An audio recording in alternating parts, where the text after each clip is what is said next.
My name is Carolyn, and I am 95 years old.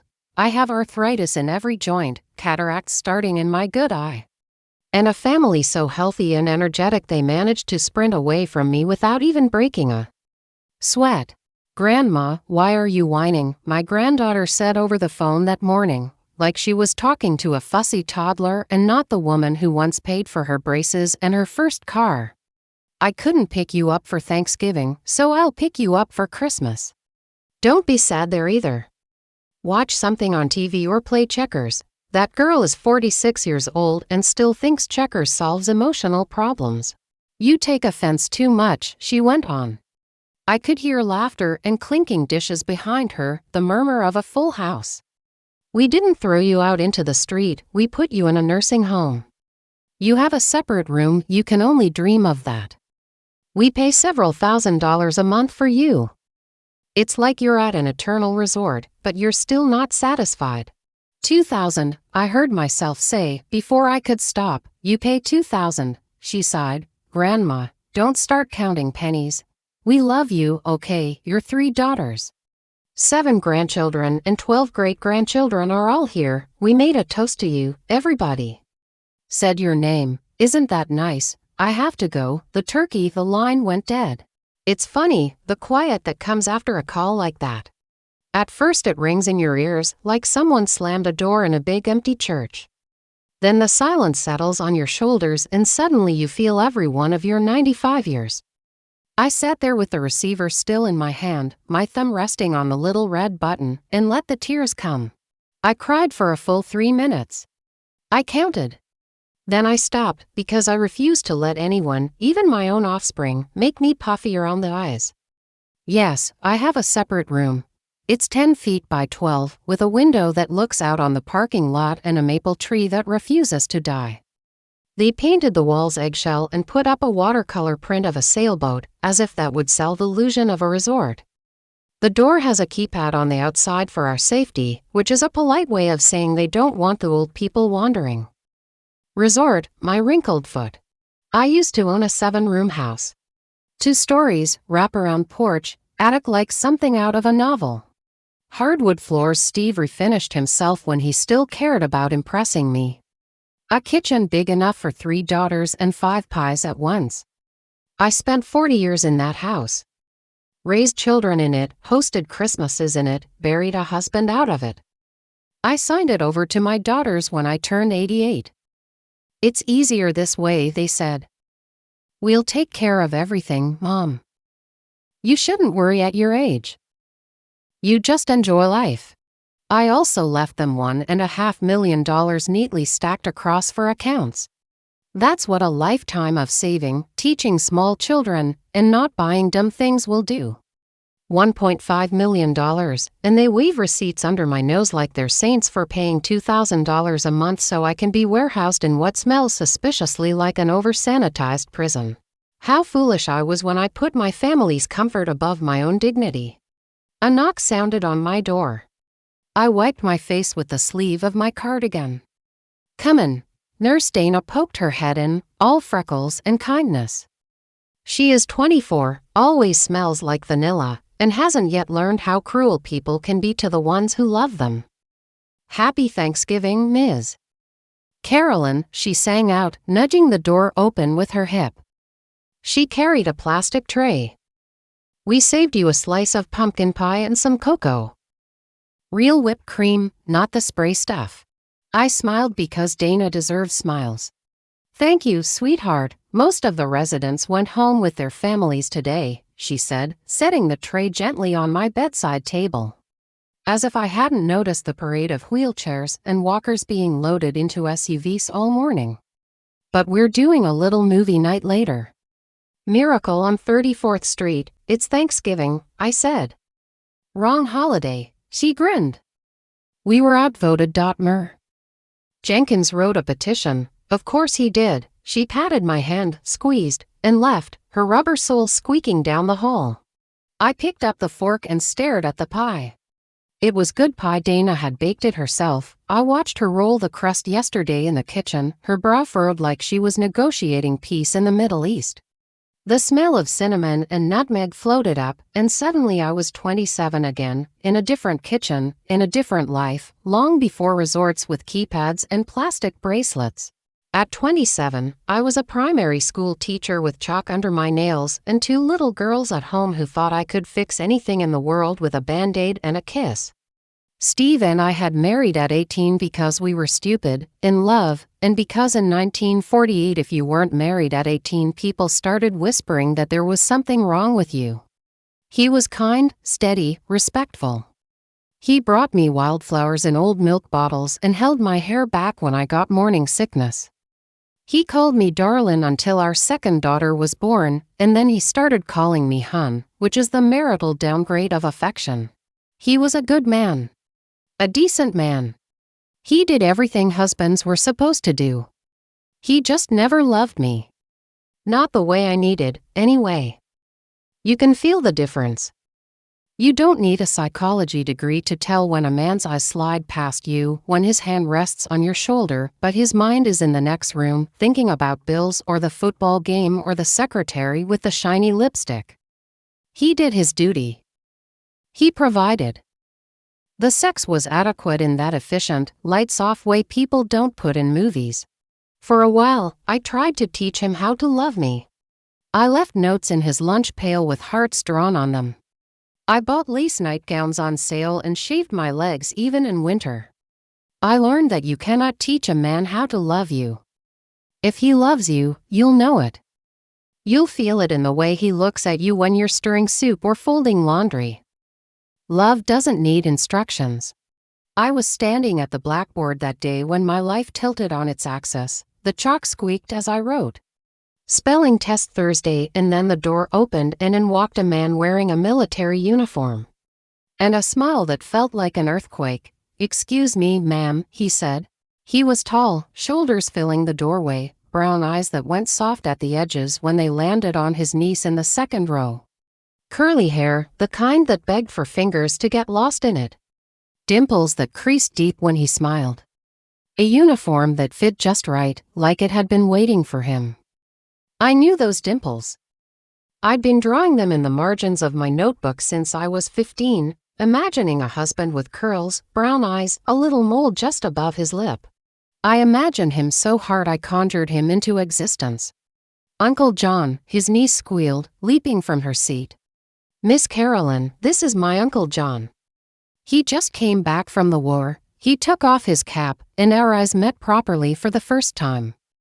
There are moments in life you can pack away, tape up, write Christmas decorations on the box and shove into the attic. Then there are the other moments, the ones that brand you.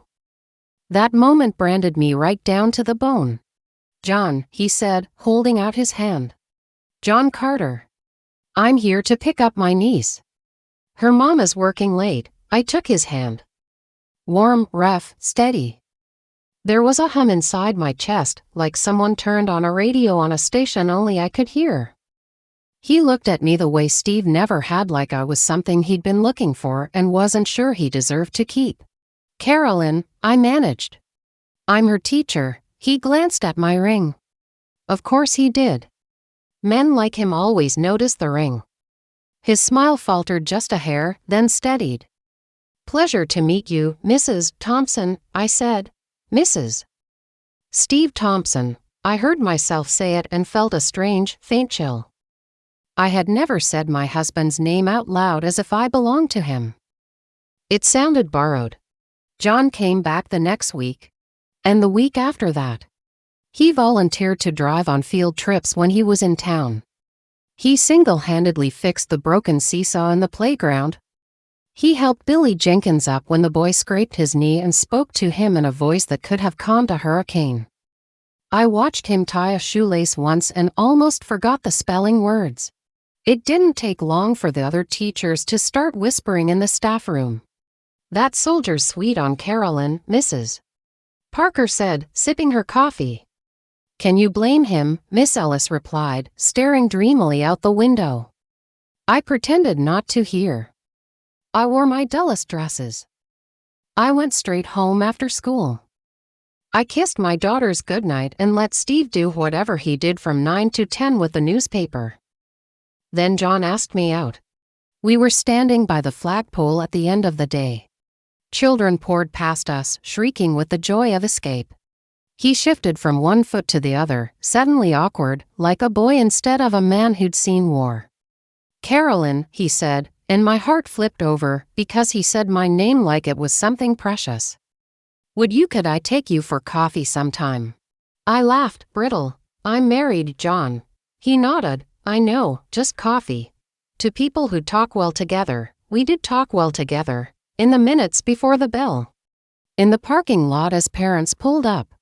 In between the lines of my life, I said no that day. I meant it, but a week later, I said yes. We met in a little diner 2 towns over, where no one knew us and the waitress called everybody Sugar. We talked for 3 hours about everything and nothing: books, music. How the war had smelled like burning rubber and rain. How he'd promised himself that if he made it home alive he'd never live a half-life again. I realized, somewhere between the second cup of coffee and the slice of cherry pie we shared, that he was what I'd been dreaming of since I was a girl with ink-smudged fingers drawing curly-haired ends in my notebooks. The eyes, the dimples, the laugh. The way he listened to me like each word mattered. The way his hand found mine under the table without needing directions. We didn't mean for it to happen. At least, that's the lie people tell themselves to make the guilt easier to swallow. After coffee, he walked me to his car. The rain had started, fine and misty, turning the pavement black and shiny. He opened the passenger door, then hesitated. "I don't want to let you go," he said, his voice low. I should have walked away. I should have said, "I have a husband and 2 children and a mortgage and a mother-in-law who counts every sin." I didn't. I got into his car. We went to his place. It was a small apartment with books piled on the floor and a plant hanging in the window that had seen better days. There were photographs on the mantel: his parents, a little girl who must have been his niece, a dog. No other women's faces. He touched my cheek, and the rest of the world disappeared. I will not give you details. Some things are for me alone. But I will say this. For the first time in my life, I understood what all those songs on the radio were yelling about. Later, I sat on the edge of his bed, putting my blouse back on with shaky hands, and said, "This can't happen again." John sat behind me, his arms curling around my waist, his chin resting on my shoulder. "Then why does it feel like it's already been happening my whole life?" he murmured. He proposed to me 3 months later. White-knuckled, voice shaking, ring box in his hand. "Leave him," he said, "please. I'll take care of your girls. We'll make it work. Don't waste your life being half alive." Steve was kind. Steve was steady. Steve did what men were supposed to do, but he didn't love me. And I didn't have the courage to ruin his life. That's what I told myself, anyway. That I was protecting him, the girls, everyone. That leaving would be selfish. That my happiness was a luxury we couldn't afford. I told John no. We kept seeing each other for a few months more, as if willpower was a tap you could just tighten. Every meeting made it worse. Every goodbye felt like peeling my own skin off. Then Steve was offered a better-paying job in another city. It felt like God himself stepping in and saying, "You won't leave, so I'll move you." We sold the house. Packed the girls' toys in boxes that smelled like sadness. I stopped answering John's letters and started pretending I didn't see his car passing the school. I found out I was pregnant a week before we moved. I never told him. 9 months later, I gave birth to my 3rd daughter. Full head of dark curls, brown eyes, and that little mole above her lip. John's daughter. She cried like she'd been cheated out of something. Steve never questioned a thing. My mother-in-law made a face when she first held the baby. "Doesn't look like a Thompson," she muttered. "Must be from your side." My side? Or John's? I swallowed the truth and smiled until my cheeks hurt. You think the punishment for cowardice is a quiet life? It isn't. The punishment is living a long time and having to look that choice in the mirror, over and over, in all the faces it changed. At 30, Steve changed too. Kindness turned into routine, then habit, then neglect. His eyes started to drift. Secretaries, neighbors, eventually one of my own friends. He cheated quietly at first, then brazenly. By then, I had 3 girls to raise, a mortgage, and a secret that could blow our world to pieces. I hated him. I hated myself more. Now here I am, 95, a widow of 20 years, sitting in a room half the size of my old dining room, paying for my cowardice and long, empty afternoons. It's too late to find him, I've told myself 1,000 times. He's probably dead. And if he isn't, I wouldn't know where to start. But that's the thing about too late, it's just a story we tell ourselves so we don't have to risk anything. By the time I finished my cocoa, the hallway was quiet. Half the rooms on the floor were empty, their occupants carted off in minivans with Happy Thanksgiving balloons bobbing from the mirrors. I swung my legs off the bed and shuffled to the window, my slippers whispering against the linoleum. Outside, the maple tree rattled in the wind like it was trying to shake itself free and run away. Well, at least one of us is going somewhere, I muttered. Talking to trees now, Carolyn, a voice called from my doorway. That's the first sign we're turning into those weird old ladies from fairy tales. Next you'll be baking children. I turned, Michael leaned against the doorframe, the 4th pole parked like a loyal dog beside him. He is 92, tall even with the stoop of age, with the kind of face that must have been handsome once and is now just interesting. His hair is white and thick, his eyebrows even thicker. His eyes are blue and sharp. X-cop eyes. It's not the trees I'm worried about, I said. It's the people. He stepped inside, wheeling the 4. Dana told me you got pie. Did she bring a slice for me, or am I supposed to break into the kitchen and steal some, again? Again, I lifted a brow. And they call me the troublemaker. They call you that because you are. He nodded toward the tray. Are you going to eat that or just stare it into submission? I was thinking of telepathically transporting it into my ungrateful granddaughter's face, I said. Michael chuckled and lowered himself into the chair by my bed with the care of a man negotiating with his hips. Rough phone call. Observant, I said. I guess those detective instincts don't die, he shrugged, but there was a little spark of pride. 38 years on the force. You learn how to read people. Even the 95-year-olds. I'm very readable, am I? Right now you look like a woman who wants to commit murder but doesn't want to get winded. That earned him a real laugh. Oh, I don't want to kill anyone, I said. I just want them to wish they'd treated me better while I was still breathing. Ah, he said, nodding, revenge. My favorite kind of geriatric hobby. We sat in comfortable silence for a moment, the pie cooling between us, the air humming softly with the distant sound of a television down the hall. Do your kids ever forget you? I asked. All the time, he said lightly. Lucky for them, I have a long memory. He glanced at me sideways, and something in his expression shifted. Want to talk about it? He asked. Or do we jump straight to the part where we slash their tires?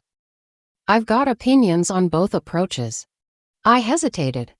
I hadn't told anyone how deeply it cut, being left here for Thanksgiving like a piece of unwanted furniture. The staff were kind, but they were paid to be.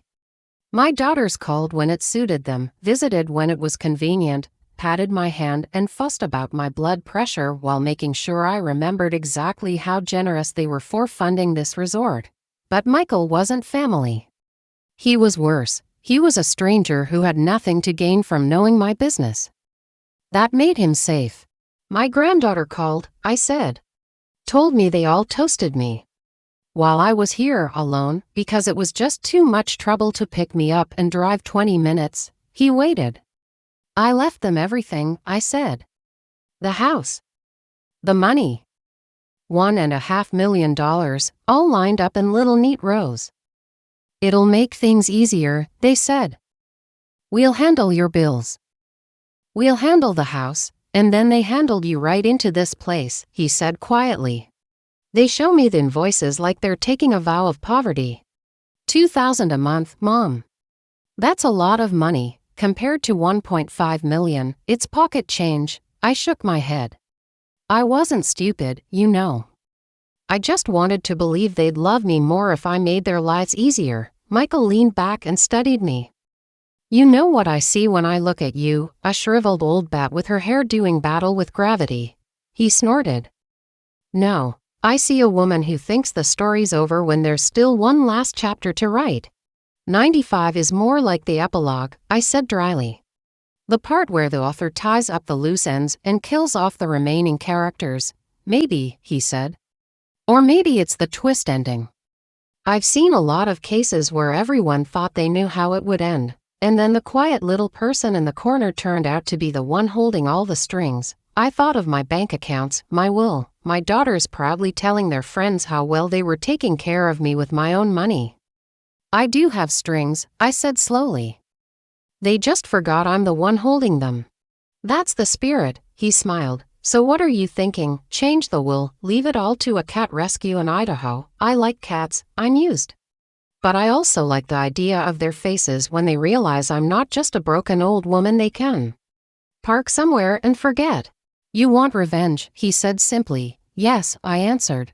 The word surprised me with how easily it came. I want justice, my version of it. Those are rarely the same thing, he said.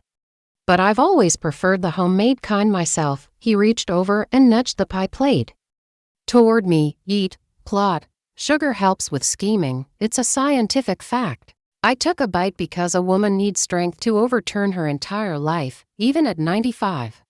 The pumpkin was smooth sweet, with a hint of ginger. It tasted like the kind of Thanksgiving I used to cook for my family before they decided I was an inconvenience. As I chewed, my mind drifted not to my daughters, not to their smug gratitude for my money, but back to John. His laughter. The way his fingers had felt laced through mine. The daughter I had given him and then stolen away. Michael, I said, after a while. Do you believe in signs, traffic ones? Yes. The rest, I'm open to discussion. I dreamed about him last night, I said. My friend. From when I was young. The one I should have married. I haven't dreamed about him in years. But last night, there he was. Standing at my old front door in his uniform, holding flowers, asking me if I was ready to come home. Michael's brows rose. And this was before the phone call, before, I said. Then today my granddaughter calls and tells me I'm living in a resort and I should watch TV and play checkers. I snorted. If that's not the universe flipping me off, I don't know what is. Maybe it's not flipping you off, he said. Maybe it's shaking you by the shoulders. I'm 95, I repeated. What am I supposed to do? Go out and find him. Hello, remember me. The woman who broke your heart and vanished with your child. To my surprise, Michael didn't laugh. His eyes sharpened instead, cop mode sliding into place like it never left. You said he was a soldier, he said. You remember his full name, John Carter, I said. Even after all these years, the name was a prayer. Brown eyes, curly hair, dangerous smile. From my hometown, back when I still had a hometown. You ever look for him? He asked. Years ago, I said. Took a bus back, walked the old streets. His family was gone. House empty. Neighbors said they'd moved away. No forwarding address. This was before the internet, before people started posting every thought and bowel movement online. I tried again maybe 20 years ago. Looked through phone books. I shrugged. Carter is a common name. John is even worse. I gave up. Michael was quiet for a moment. I've got a grandson, he said finally. Name's Danny. Private investigator, good one. Annoyingly good, actually. Makes me feel obsolete. I don't need a romance, I said quickly, suddenly embarrassed. I'm not some silly old woman chasing after a teenage fantasy. My voice cracked, and that annoyed me more than anything. I just want the truth. I want to know what happened to him. If he's happy. If he ever forgave me.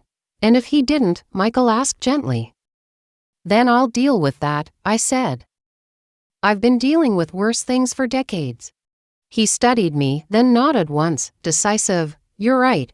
You don't need some nursing home romance. You need answers, closure, justice. A corner of his mouth tipped up. We used to call that a cold case. A very cold case, I said. Older than half the staff on this floor. I've reopened worse. He shifted, wincing a little as his hip protested. Look, if you want, I could call Danny. Tell him we have a puzzle. Retired cop's honor, he loves puzzles. Find a man named John Carter, late 90s, Army service back in the 40s or 50s. If he's alive, he'll be somewhere. If he's not, he spread his hands, well. At least you'll know where the ghost is buried. I felt something stir in my chest. Not fear though, that was there too, but something else I hadn't felt in a very long time. Hope? You really think he could find him? I whispered.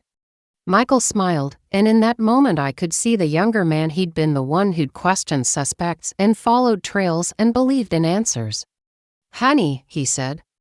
These days they can find your third cousin's dog with a blurry photograph and a DNA swab. A decorated vet with a distinctive face and dimples. That's a walk in the park. I laughed, a short, startled sound. My daughters would have a fit if they knew, I said. They already think I'm too fragile to decide what sweater to wear. If they found out I was hiring private investigators and reopening old love affairs, they'd probably call in an exorcist. Good, he said. Let them sweat. You've been doing enough sweating for everybody. I looked down at my hands. They were thin and spotted, the veins like blue rivers under crinkled skin. Hands that had held babies, cooked dinners, graded papers, signed away houses, and money and power. Hands that had never once reached out for what they truly wanted when it counted. Call him, I said. Michael blinked. Yeah, call your grandson, I repeated, my voice steadier now. Tell him I have a job for him. Tell him I want to find a man named John Carter before death finds me first. Michael grinned. Now that, he said, pushing himself up with a little groan, sounds like the start of one hell of a Thanksgiving. He shuffled to the door, dragging the four-pole behind him. Halfway out, he looked back. You know, Carolyn, he said, I've seen a lot of people in my time. Most of them spend their last years just staring at the TV and waiting. You're the first 95-year-old I've met who's planning a missing person search and a revenge campaign at the same time. I've always been good at multitasking, I said primly. He laughed. I'll talk to Danny. We'll see what we can find. Tomorrow, when he was gone, the room felt different. Bigger somehow. The walls hadn't moved, but something in me had. I walked slowly, carefully across the room to the little dresser where I kept my few treasures. In the back of the top drawer, under the worn socks and folded scarves, was a box the size of my palm. Inside were letters yellowed with age, tied with a blue ribbon. John's letters. The ones I didn't burn. I picked them up, my fingers trembling, and for the first time in almost 70 years, I untied the ribbon. Outside, in the parking lot, cars came and went. People laughed, carried leftovers, had grandparents they planned to forget about again tomorrow. Inside, a very old woman sat on the edge of her bed, holding the past in one hand and sharpening the future with the other. The story wasn't over. Not yet. I slept badly that Thanksgiving night, if you can call what I did sleeping. It was more like dozing in little pockets of shallow water and then jerking awake because some memory decided it was time to replay in high definition. I lay there with John's letters on my chest, the blue ribbon coiled beside me like a shed snakeskin. The paper crackled whenever I moved.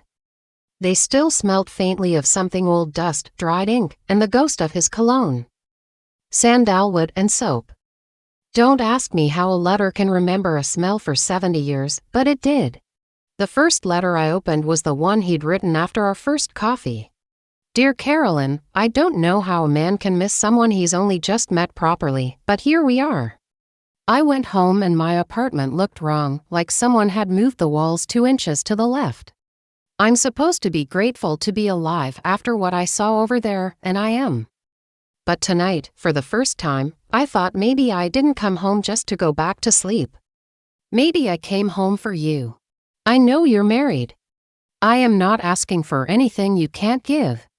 But I can't pretend this is nothing. Not after how it felt to sit across from you and listen to you talk about the way your students mix up their B's and D's. I felt my life settle into place like a picture finally straight on the wall. If this is all it ever is, coffee and conversation and the way you say my name, that will still be the best thing that's happened to me since I stepped off that ship. Always, John. I read it 3 times, the words blurring at the edges. Then I put it back carefully, like it was made of glass. Somewhere down the hall, a television was playing a game show, the canned laughter shrill and hollow. A nurse's shoe squeaked. Someone coughed and then kept coughing, the fragile, dog kind that says the lungs are tired but the heart is still stubborn. Always, I whispered into the dark. That's a long time, John Carter. When sleep finally did come, it came in the shape of him. Not the young soldier at the school door this time, but an older man standing on my old porch, a little stooped, hair gone silver but still curly. He held sunflowers and daisies, my favorites. The man actually paid attention and he knocked on my door. "Are you ready to come home, Carolyn?" he asked. I opened my mouth to say yes, of course, yes, but when I looked down, my hands were wrinkled and veined, the hands I have now. Behind me, in the house, I could hear my daughter's voices arguing over who got what, cutlery clattering, a realtor's voice saying, "We can list at." I woke up with my heart pounding so hard I could hear it in my ears. Morning at a nursing home is the opposite of glamorous. It's pills in little paper cups, walkers squeaking, and the sweet, sharp smell of disinfectant trying to wrestle oatmeal and old age into submission. Dana helped me to the bathroom and fussed with my hair. "You want the pink sweater or the blue one today, Ms. Carolyn?" she asked. "The pink," I said. "If I'm going to commit life-altering felonies, I might as well look festive." She laughed without understanding, which is the best way to laugh at people my age. "You want to eat in the dining room today?" she asked. "Or in here," I said. "I'm expecting company." That was optimistic.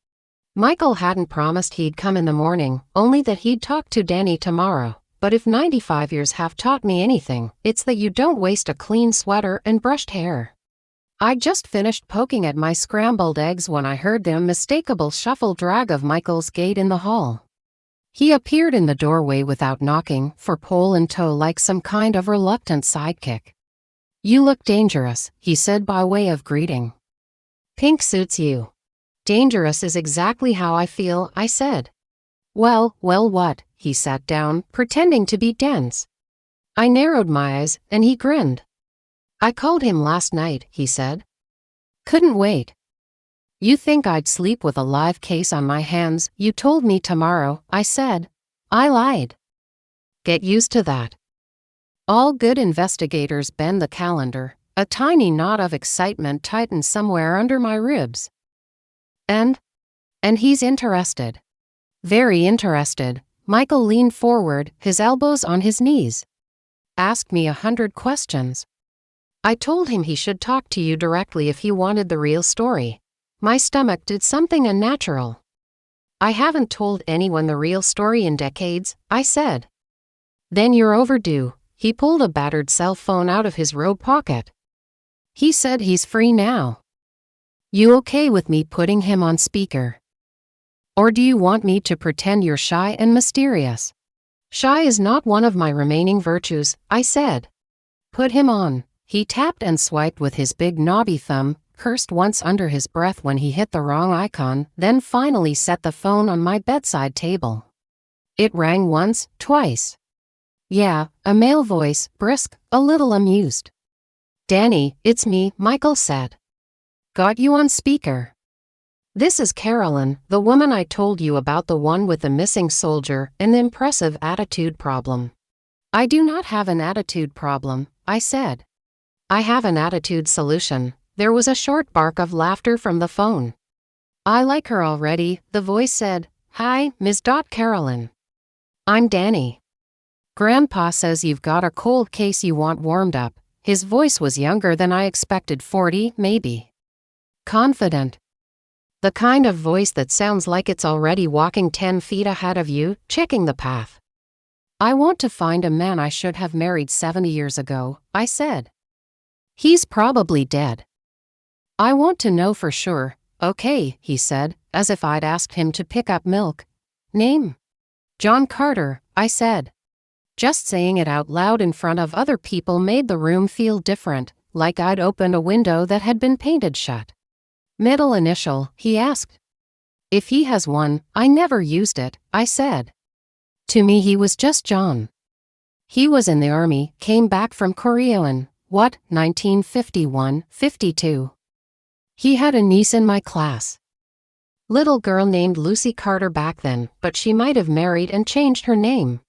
Location, small town in Pennsylvania, I said. I gave him the name of the town, the name of the elementary school, the precise way the playground faced the road. Some things never leave you. Michael watched me with a faint smile, and I realized how quickly the details were flowing. My bones might creak, but my memory was still sharp enough to cut with. Any idea where he might have gone after? Danny asked. None, I said. I went back once. His family was gone. The house was empty. Neighbors said they'd moved away, maybe to Ohio or Michigan. They weren't sure. That was over 50 years ago. Okay, he said again. I heard typing in the background. Do you happen to remember his birthday? I closed my eyes. I saw the letter in my hand, the one where he'd complained about his knee aching after too much football with his nephews. He was 3 months older than me, I said slowly. My birthday is October 3rd, 1930. His was July 20-something.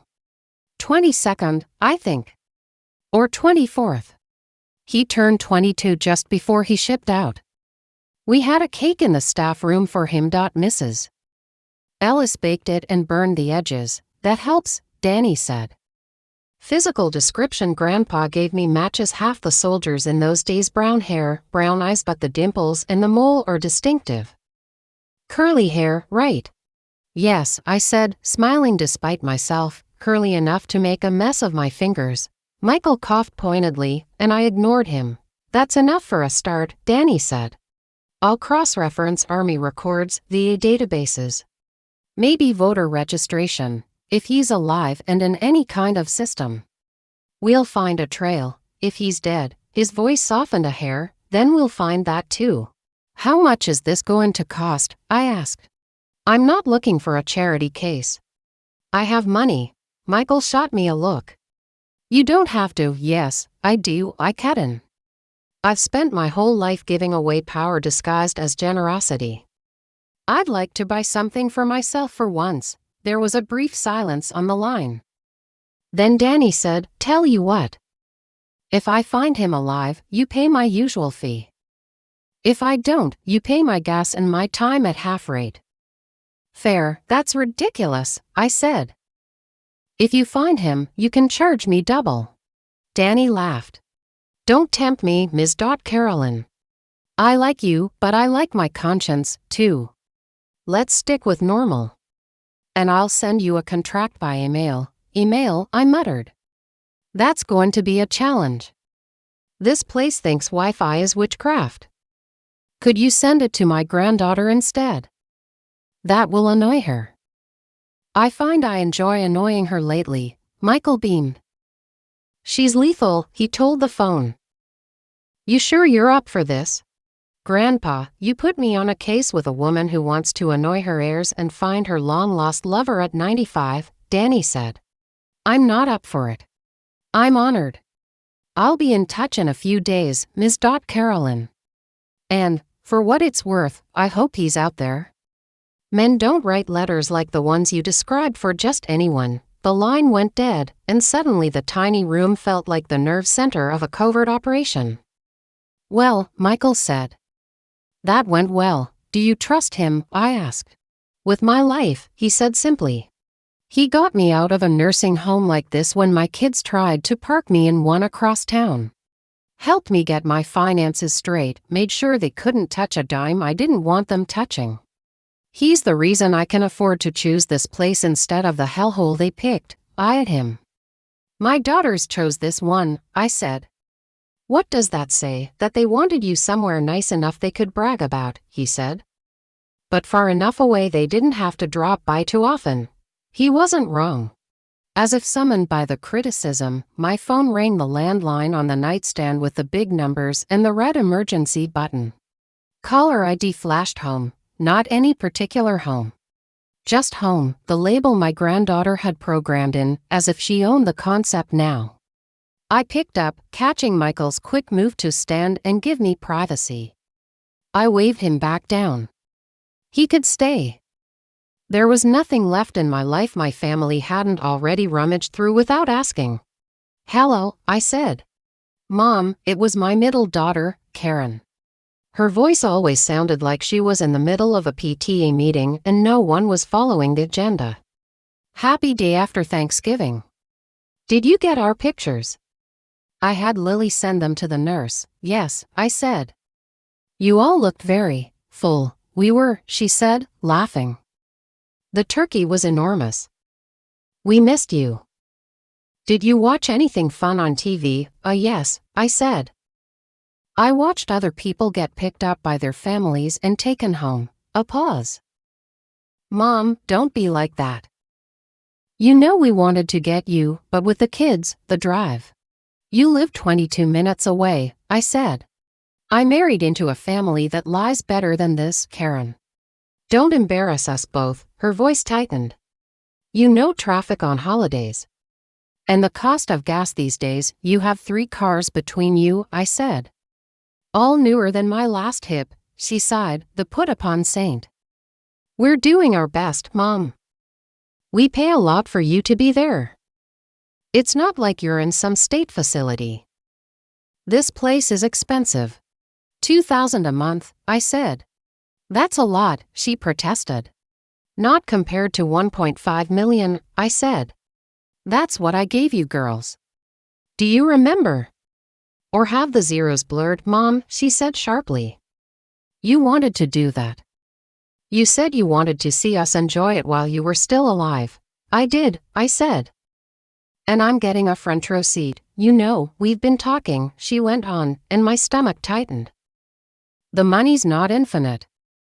We've been covering the house insurance, the property tax, maintenance, my house, I said.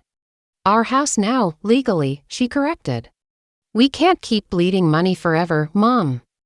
We may need to sell sooner than we planned. Downsizing is sensible. You don't live there anymore. And this place, well, maybe we need to look into something a little more affordable. They showed us a brochure for a facility near the interstate. No, I said, coldly. You are not moving me to a warehouse by the highway so you can get a better price on granite countertops. There was a stunned little silence on the other end. Michael watched my face, eyes narrowed, nodding slightly as if to say good. Mom, no one said anything about countertops, Karen said, her voice syrupy. We're just thinking practically. You're not getting any younger, I noticed, I said, every time I look in the mirror. And this place won't be necessary forever. We're just trying to be responsible with the inheritance. My fingers tightened around the receiver. Inheritance, I repeated. Whose inheritance would that be? Ours, she said, genuinely puzzled. Obviously. Who else would you leave it to? I looked at Michael. He raised his eyebrows slowly. Who else? Indeed. We'll talk about this another time, I said. My voice suddenly very calm. I'm tired. Give my love to the children. She launched into a rushed rundown of who'd eaten what, who'd spilled cranberry sauce on whom, and how cute the twins had looked in their matching turkey bibs. I let the words wash over me without listening. When she finally ran out of anecdotes, she said, We'll see about Christmas, okay? No promises. The weather, you know. Of course, I said. The weather, well, love you, Mom, she said, in the tone you use with a cranky babysitter. Try not to be so sensitive. I'll work on that, I said, and hung up before she could say anything else. Michael let out a low whistle. "Wow," he said, "they really do think you're a piece of furniture." "That's an insult to furniture," I said. "At least people dust that once in a while." He hesitated. "You okay?" "Yes," I said. "No." I took a breath. "But I'm awake. For the first time in a long time." "You still thinking about revenge?" he asked lightly. "More than ever," I said. "But not petty revenge. I've lived too long for that. I don't want to switch their sugar with salt. I want to shake their world the way they've shaken mine. I want them to learn something, whether they like it or not." "Education," he said approvingly. "You really are a teacher." "Oh, I'm designing a curriculum as we speak," I said. "Respecting the woman who raised you 101, he chuckled. "You know there are lawyers who help people like you," he said more seriously. "Estate planning, elder law. You don't have to let them hold all the cards." "I know," I said. One of the ladies down the hall had a flyer from some elder law attorney pinned to her board. Her son made her take it down. "That means it's probably a good one." "You want me to wheel you down there and accidentally memorize the number?" Michael offered. "I appreciate your criminal spirit," I said, "but I have eyes." That afternoon, while Dana was busy and the hallway was quiet, I took my walker for a little stroll. "Just stretching my legs," I told anyone who asked. I stopped by Mrs. Halloran's room. Her door was open, her TV blaring some courtroom show where everyone yelled at once. On the wall, there was a bare space where the flyer had been. But the pushpin was still there, and the corner of paper sticking out from under her lamp. I shuffled in, pretending to admire her fake poinsettias, then dropped my handkerchief near the lamp. When I bent to pick it up, my eyes passed right over the paper. I didn't touch it. I didn't have to. Numbers are old friends of mine. Back in my room, I wrote the name and number down carefully in my notebook. Then, on a new page, I wrote, "Find John. Call lawyer. Rewrite will. Watch their faces." It felt like a lesson plan.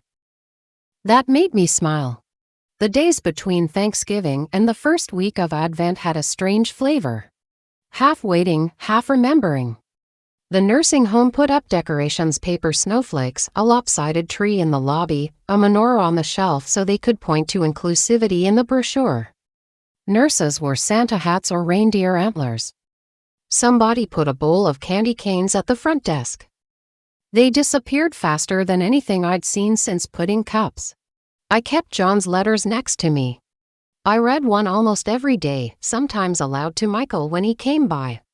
He listened with his eyes half closed, like he was replaying his own youth through mine. "You ever have one like that?" I asked him once. "A woman you still think about when you shouldn't?" He scratched his jaw.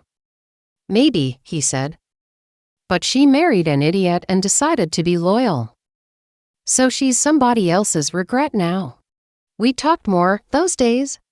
Not just about the case, but about things we hadn't told our own families. He told me about the time he'd been shot in the leg chasing a thief and how the ache came right back every time it rained. I told him about the time my youngest had run away from home for 3 hours and I'd aged 10 years in an afternoon. Sometimes we just sat in silence and watched the light shift on the parking lot. He once said, "You realize this is the best stakeout I've ever been on, right? Comfy chair, cocoa. Attractive accomplice. Flattery won't get you more pie," I said. "It might get me the good remote," he countered. Little things happened that made me wonder if the universe was, as Michael put it, shaking me by the shoulders. One afternoon, the activities girl put on an oldies station while we did chair exercises.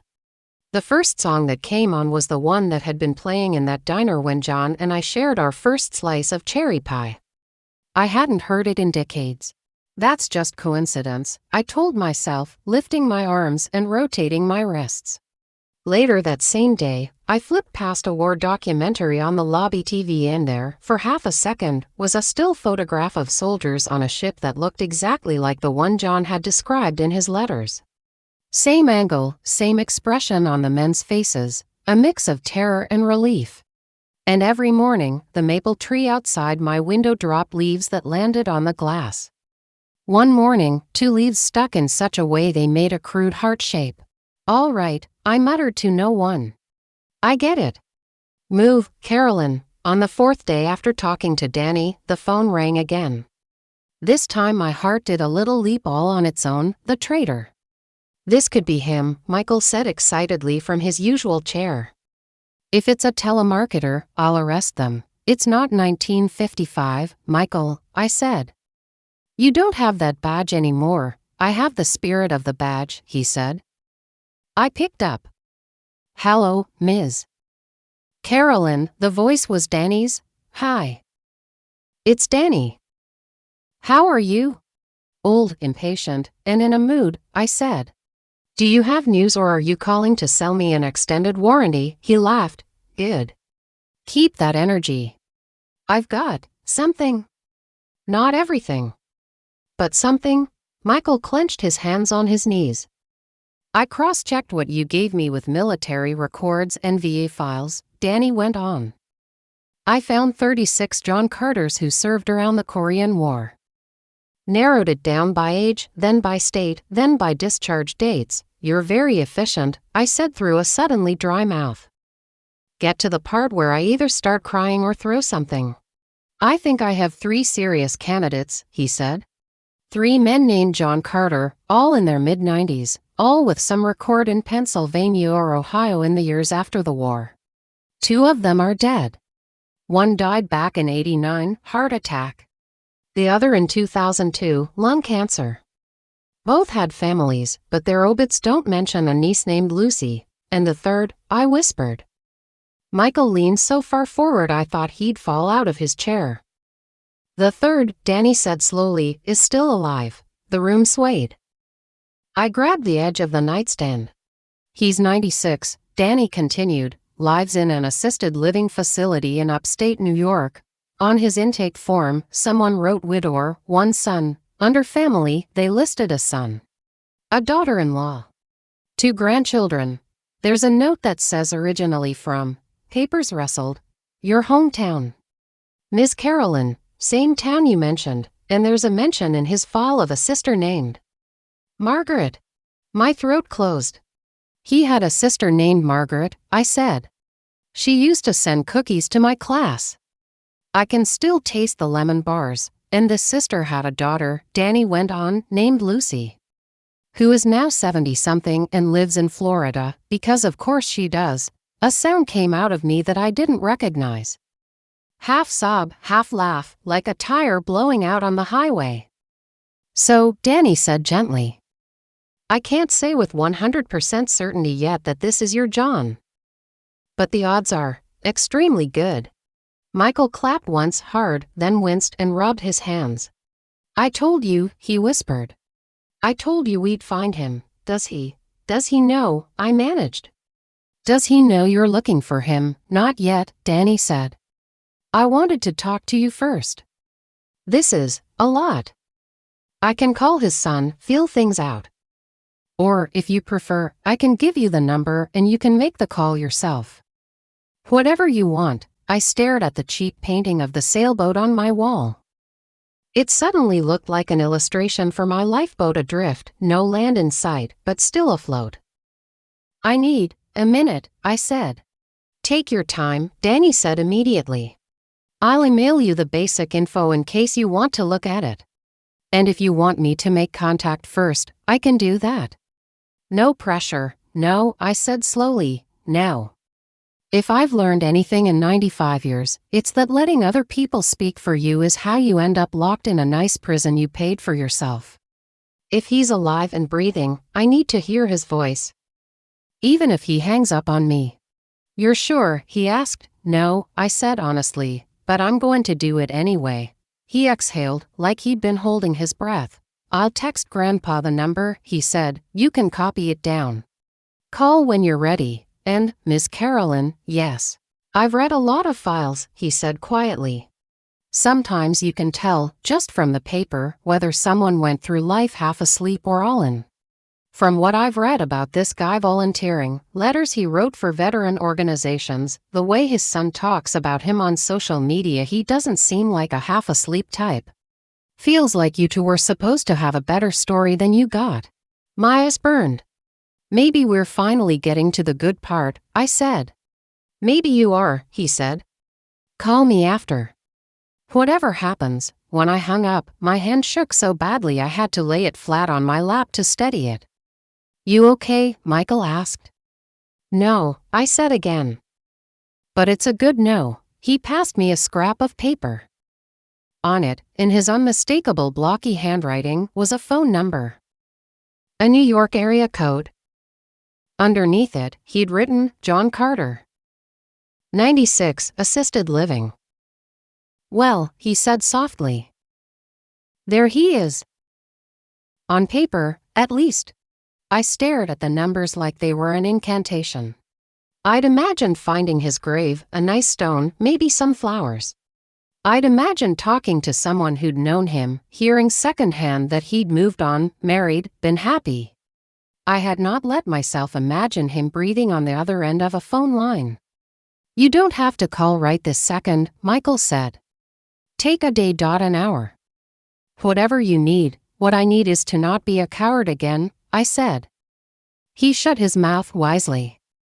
I picked up my own landline, the one with the big buttons. My finger hovered over the 9.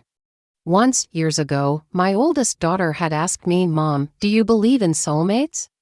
Like in the movies, I'd laughed and said something vague about marriage being work and attraction fading and how love is a choice you make every day, blah blah blah. All the sensible things people say when they're too afraid to admit they'd sold themselves short.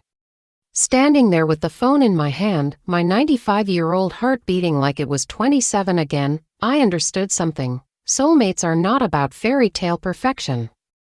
They're about unfinished business. I pressed 9. Then 1. Then another 1. Assisted living, Michael whispered, just in case I'd forgotten. I started dialing the rest of the number, each beep loud in the little room. 3 digits. 4. My hand shook on the 5th. I paused, took a breath, heard my own heartbeat hammering in my ears like distant drums. If he answered, everything would change. If he didn't, everything would change anyway. Either way, the life my daughters thought they'd pinned down like a butterfly in a frame was about to move. One way or another, I murmured, more to myself than to Michael, this story is finally going to get its ending. I pressed the next button. When you're 95 and your heart starts pounding, people usually reach for oxygen or a nitro pill. I reached for the 9 button. The numbers on my phone looked huge and ridiculous, like they'd been printed for toddlers or drunks. I pressed each one carefully, the way a bomb technician cuts wires in movies, slow, deliberate, trying not to think about what happens if you choose wrong. 9.1.1. Assisted living, Michael whispered. That's the prefix. I dialed the rest, eyes on the maple tree outside my window as if it could hold me steady. The line rang once, twice, a click. A woman's voice, bright, tired, and practiced. Good morning, Brookside Manor Assisted Living. This is Kathy. How may I direct your call, Brookside Manor? I saw the name on a sign, imagined a nice little brick building somewhere in New York, with its own eggshell walls and bad art, full of other old people waiting for calls that never came. My throat had turned to sand. Hello, I croaked. I cleared it. I'm looking for a resident. His name is John Carter. CRTR. I think he lives there. Let me check for you, she said cheerfully. Hold, please. A tinny version of Winter Wonderland assaulted my ear. I stared at Michael. He stared back, his knuckles white on the armrests. Breathe, he mouthed. I mouthed back, though I wasn't entirely sure. The music cut off. Yes, ma'am, Kathy said. We do have a Mr. John Carter with us. However, he's not in his room right now. Looks like he's at physical therapy. Would you like to leave a message? Everything in me seized up. This was it. Say your name. Say it, you coward. Yes, I heard myself say. Please tell him it's the woman who broke his heart. Tell him it's the one who vanished. Tell him it's the mother of his missing daughter. Tell him Carolyn called, I said instead. From Pennsylvania. An old friend. Last name, she asked briskly. For a second I considered giving it, Thompson. But that's my married name. The one attached to the life where I picked safety over truth. The life that led me to this tiny room, this institutional bed, this phone with its big stupid numbers. Just Carolyn, I said. He'll know. She hesitated for a fraction of a second. All right, Ms. Carolyn, she said politely. I'll leave a message on his board that you called. Thank you, I said, and hung up before my common sense could start screaming. Michael stared at me. You didn't leave a number, he said. I know, you didn't give your last name, I know that too. He spread his hands. So you called the place, confirmed he exists, and then ran away like a teenager prank dialing the cute boy in homeroom. I opened my mouth, ready to snap back, then shut it again. He was right. Damn him. I panicked, I said finally. Happy now? He softened. Hey. I've interrogated murderers who broke faster than you just did. This is big. You don't have to do it all at once. I'm not afraid of talking to him, I lied. I'm afraid of what happens after, which is what, he asked. I don't know, I said. That's the point. For 70 years, the story in my head ended with John is gone, and it's all my fault. I know how to live with that. I don't know how to live with John is alive, and I might have another chance. Michael sat back, thinking. You know what we always said on the force, he said. The only thing scarier than a dead suspect is a live one. That's comforting, I muttered. He chuckled. You made contact, he said. You opened a door. Let the universe catch up. Danny will push on his side. When it's time, it'll happen. That sounds suspiciously like faith, I said. At my age, I hedge my bets, he replied. The next few days were strange. I expected the phone to ring constantly. It didn't. Nurses came and went. Meals arrived and departed. Old sitcoms played in the common room. The maple tree lost more leaves. Life went on, stubborn and mundane. I pretended not to wait. I did my physical therapy. I read. I listened to Michael grumble about his arthritis. I even tried one of those stupid adult coloring books a volunteer left in the lounge. After 3 blue flowers, I wanted to stab someone with a colored pencil. You're jumpy, Dana observed one afternoon as she took my blood pressure. More than usual. Are your daughters bothering you? They're not bothering me, I said. Which is the problem? She smiled in that way young people do when they think you're being whimsical. Christmas is coming, she said. Everyone's just busy. They'll show up, busy, I repeated. That word again. Always busy when it's me. Never too busy for brunch. That night, I dreamed of a phone ringing and ringing somewhere just out of reach. When I woke, my own phone was silent, but my heart was pounding like I'd run a mile. The following Sunday, the chaplain came by with a little choir of church ladies. They sang O Come, Emmanuel off-key and handed out tiny candy canes. One of them smiled at me with pity in her eyes, the way people look at stray dogs. You're not alone, she said. The Lord is with you. Is he with my daughters too? I asked sweetly. Because I have some notes, she moved on quickly. It was all beginning to feel absurd, like the universe had played a joke and then gotten distracted. Had I misread the signs? Made something out of nothing. 95-year-old women are allowed to hallucinate a little, right? Then, exactly 1 week before Christmas, Michael barged into my room so fast he nearly knocked his ivy stand over. Easy, I said. We're fragile merchandise, he was grinning.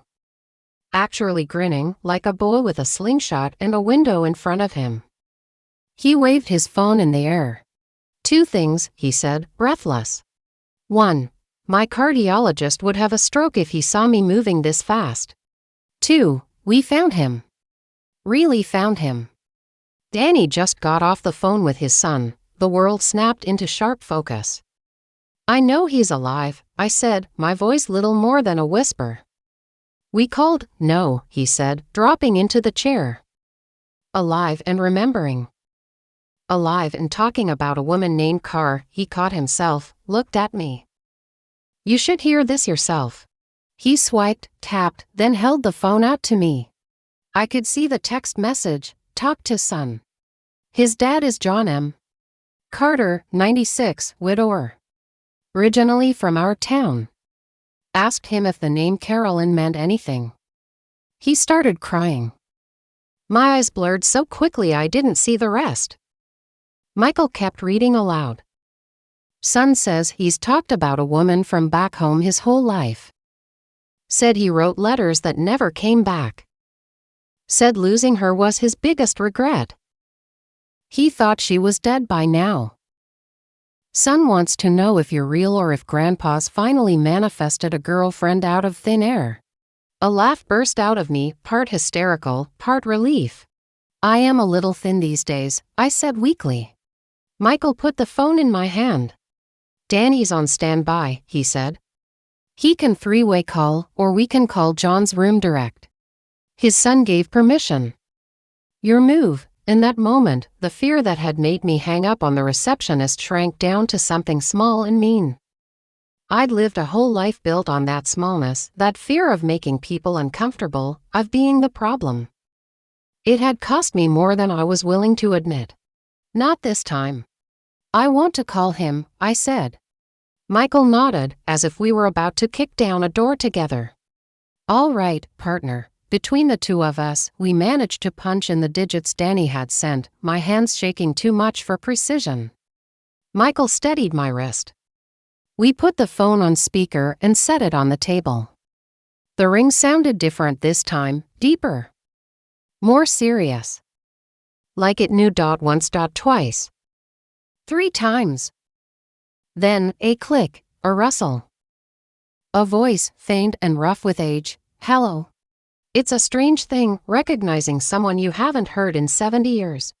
His voice had dropped, thinned, but there it was under the gravel, the cadence, the shape of his vowels, the way he slightly swallowed his R's.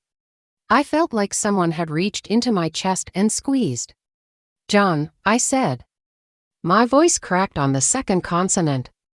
John Carter, silence. I imagined him, wherever he was, in a bed like mine, maybe, or a chair by a window, body going still. Yes, he said slowly. Who's calling? My mouth was dry. It took everything I had to force the word out. It's Carolyn, I said. I didn't get to finish. On the other end, I heard a sharp intake of breath, then a sound like something heavy breaking. Sobs, dragged from way down deep. Not the polite sniffling people do at funerals. The ugly kind. The kind you make when the past suddenly stands up in front of you and refuses to stay buried. Oh God, he choked. No. This Carolyn. Care Bear, nobody but him ever called me that. I'd forgotten the nickname until that moment, and then there it was, hanging between us, ridiculous and perfect. Yes, I said, and suddenly I was crying too. It's me. It's Carolyn. He cried. I cried. Michael, bless him, quietly got up and closed the door, then sat back down and pretended to be very interested in the pattern on my bedspread. When John could finally speak, his voice trembled. I thought, he stopped, swallowed. I thought I was losing my mind. Danny called, and my son, the way he said your name, he laughed weakly. I've heard your name in my head for so long I didn't trust it out loud. I'm sorry it took me so long, I said. The words were pitifully small for the weight they carried. I'm sorry for everything, John. He sucked in a breath. I spent years being angry at you, he said frankly. I'm too old for that now. It ruins the digestion, a shaky smile in his tone. Where are you? Are you all right? I'm in a very expensive prison with good mashed potatoes, I said. A nursing home near my old town. My daughters call it a resort. It has fewer margaritas than advertised, he laughed, a real one this time. You haven't changed, he said. Oh, I've changed plenty, I said. I creak now. And I have opinions about slip-proof socks. But the mouth still works, thank God for that, he murmured. There was a pause. I tried to find you, I know, I whispered. I got your letters. Some of them. You answered and then you didn't, he said quietly. Then you were gone. People said your husband got a job somewhere else, the house was sold. I went to your old school, they said you moved. I checked records in 3 counties, nothing. I thought you'd changed your mind. Or, he exhaled. Or that you were dead. I almost was, I said. Inside, anyway, we let that sit there between us for a beat. My wife used to ask about you, he said suddenly. That jarred me. Your wife? Yes, he said. I married. Eventually. 5 years after you left. I needed to keep going. But I told her there'd been someone once. Someone I'd wanted to marry more than anything. She wasn't threatened. She said, she must have been a hell of a woman. She was an idiot, I said. Who made the wrong choice and then spent 60 years trying to pretend it didn't matter. You raised 3 girls, he said. You taught hundreds of children. That's not nothing. 4, I said before I could stop myself. Silence. I realized what I'd done, and my heartbeat skyrocketed. 4, what? He asked carefully. I raised 4 girls, I said. The last one, I had her after we moved. I never told you. I should have. I was a coward. I still am, but I'm trying to be less of one before I die. Another silence. Then, very softly, is she mine? The word hit me like a wave. Mine. I looked at Michael. His eyes widened. I'd never said this part out loud to anyone. Yes, I said, because if I lied now I might as well have stayed silent. She's yours. She has your curls. Your dimples. The little mole above your lip. My mother-in-law kept saying she didn't look like a Thompson, and I wanted to say, that's because she isn't. On the other end, a muffled sound, as if he'd pressed his hand over his mouth. When he spoke again, his voice was wrecked. I had a daughter, he whispered. All this time. I had a daughter, and I didn't know. Guilt rolled over me, hot and thick. I told myself I was doing the right thing, I said. Steve was kind. He adored the girls, or thought he did. Leaving him would have broken his life. I convinced myself that protecting him was more important than honoring what I felt. I thought I was being noble. Really, I was just afraid. Carolyn, he said softly. Look at us. 96 and 95, and we're finally admitting we were idiots. I laughed through tears. Better late than never. Much better, he said. Does she know? No, I said. Nobody knows. Not Steve, not my daughters. I told myself I was sparing everyone. Really, I was sparing myself from seeing the look on your face if you'd said no. He made a sound like he was disagreeing and choking all at once. If I'd known you were carrying our child, and you still left, he broke off, took a breath. I won't lie, I would have been furious. But I would never have rejected the baby. Never. I spent years wondering if I'd ever leave anything behind that looked like me. Besides bad jokes. You have a son, I said. And grandchildren. Yes, he said. Pride warmed his voice. My boy, Tom. And 2 incredible grandkids. They've kept me alive, I think. But somewhere in the back of my mind, there was always this empty chair at the table, if that makes sense. I didn't know why. I do now. I closed my eyes. In my mind, I saw my 3rd daughter's face at 13, the way it crumpled when she thought I wasn't watching, how she'd always asked why she felt different from her sisters. I should have told her. I didn't. Another weight for my collection. We can't fix everything, I said hoarsely. But we can tell the truth now. If you want that, oh, I want that, he said fervently. I want to know her name. I want to see her face. Even if it's just in a photograph. Even if she never speaks to me. And I want to see you. The last sentence was quiet, almost shy. I want to see you too, I said. Though I warn you, I've aged. Gravity is winning. Good, he said. I'd be suspicious if you were still 27. My heart couldn't take it. We both laughed, the sound small and wild and a little disbelieving. My son's the one who helped Danny, he went on. He lives about 2 hours from you, according to the map the young man shoved in my face. He rustled papers. He says he can drive me down there before Christmas, if the weather holds and the doctors don't object. Would that be all right? My hand tightened on the bedspread. All right, I said. John, if I had better knees, I'd walk to you. He chuckled, then coughed. Let's leave the walking to the young ones, he said. How about this? Tom and I will come down in a few days.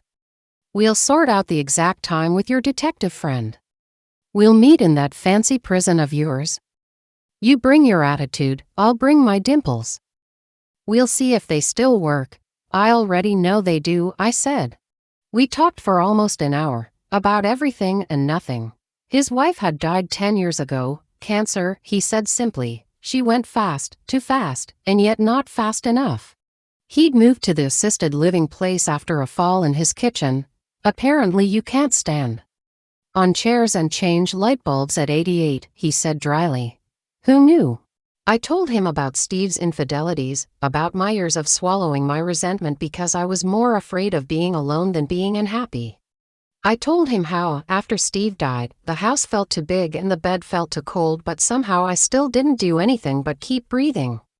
I thought maybe you'd remarried, he admitted.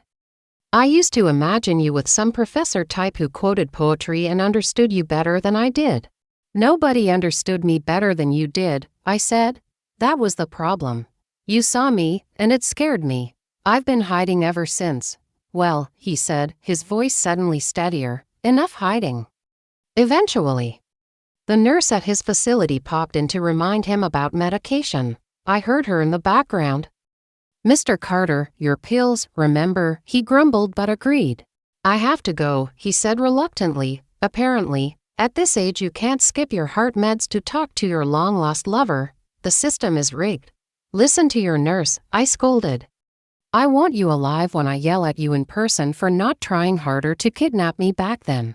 He laughed. Care Bear. My chest ached at the sound. Yes, for what it's worth, he said softly, I never stopped. Loving you, I mean. I married. I was faithful. I loved my wife. But there was always you, somewhere in the corner of the room. I used to think that made me a terrible husband. Now I think it just means we left something unfinished. Tears spilled over again, hot on my cheeks. For what it's worth, I said, I never stopped loving you either. Not for one day. Even when I pretended I had. Especially then, if my heart explodes now, it'll be worth it, he murmured. Tom will call with the details. Or that detective of yours will rest. Drink your water. And Carolyn, yes, don't disappear this time. I won't, I said. You'd have to die first, and that's not allowed until we at least have one terrible old people wedding. He made a joyous, astonished sound. You haven't changed at all, he said again. We said goodbye, careful, reluctant. When the line finally went dead, the silence in the room was deafening. I sat there, staring at the phone, my hands trembling in midair. Michael sniffed loudly. Well, he said, his voice suspiciously hoarse. If this was a movie, the screen would go black and everybody would need tissues. I laughed, a sharp, breathless sound. I did it, I said. I actually did it. Yes, you did, he said proudly. I knew you would. You're not the running away kind anymore. I was never supposed to be, I said. I just forgot that somewhere along the way. He hesitated, then reached over and put his hand over mine. His palm was warm, dry, steady. Hey, he said. For the record. If he'd turned out to be dead, you'd still have me. It's not the same, I know. But you're not going through any of this alone, okay? I met his eyes.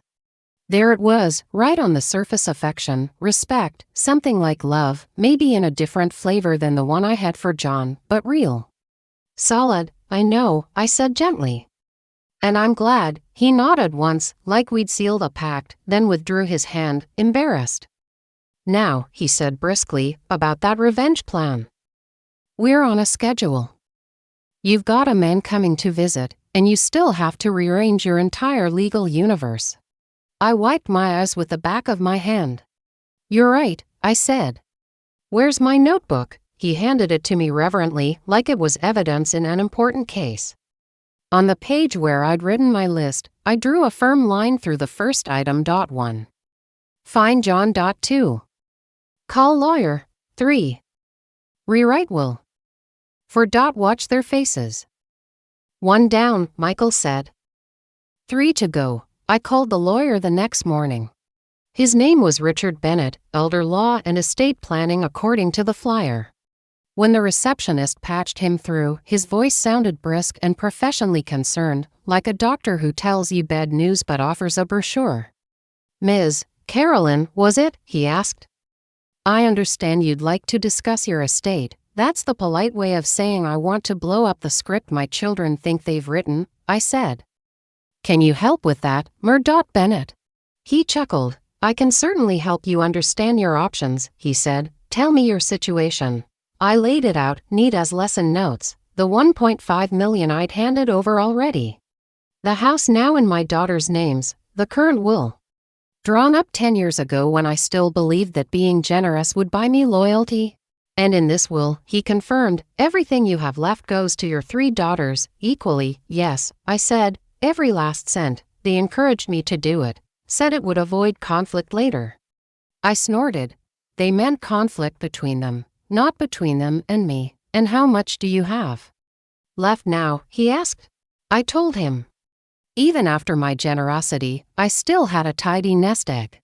Years of decent salaries, frugal living, and a husband who'd insisted on putting money in certificates of deposit he never told the children about. I'd rolled those into accounts in my own name after he died. My daughters assumed they knew the total. They didn't. So your heirs think they've already gotten most of what there is, Bennett said slowly, and that they'll get the rest automatically when you pass. They're counting on it. Yes, I said. Quite literally. They talk about it like it's a future tax return. And in the meantime, they're trying to move me to a cheaper facility so they can protect the inheritance. He made a disapproving sound. You are under no obligation to organize your life around their expectations, he said. Your assets are yours. Until you sign them away, you remain in control. That's what I want, I said. Control. I gave it up for my husband. I gave it up for my children. I'm not giving it up for my death. I took a breath. I want to rewrite my will. Entirely. Okay, he said, all business. Who do you want to provide for? I want to leave something to the people who are here now, I said. Not the ones who only show up for holidays if the weather permits. I want to thank the nurse who brings me real whipped cream. The aide who brushes my hair without rushing. The detective who's helping me find a man I loved and lost. His grandfather. The man himself. Your partner? He asked cautiously. Old lover, I said cheerfully. New fiancé if he behaves. He choked and then recovered. And I have a daughter, I added. Who doesn't know her father isn't the man whose name she carries? She's in her 60s. I may never tell her the truth, I may. I don't know yet. But I want to make sure she's seen.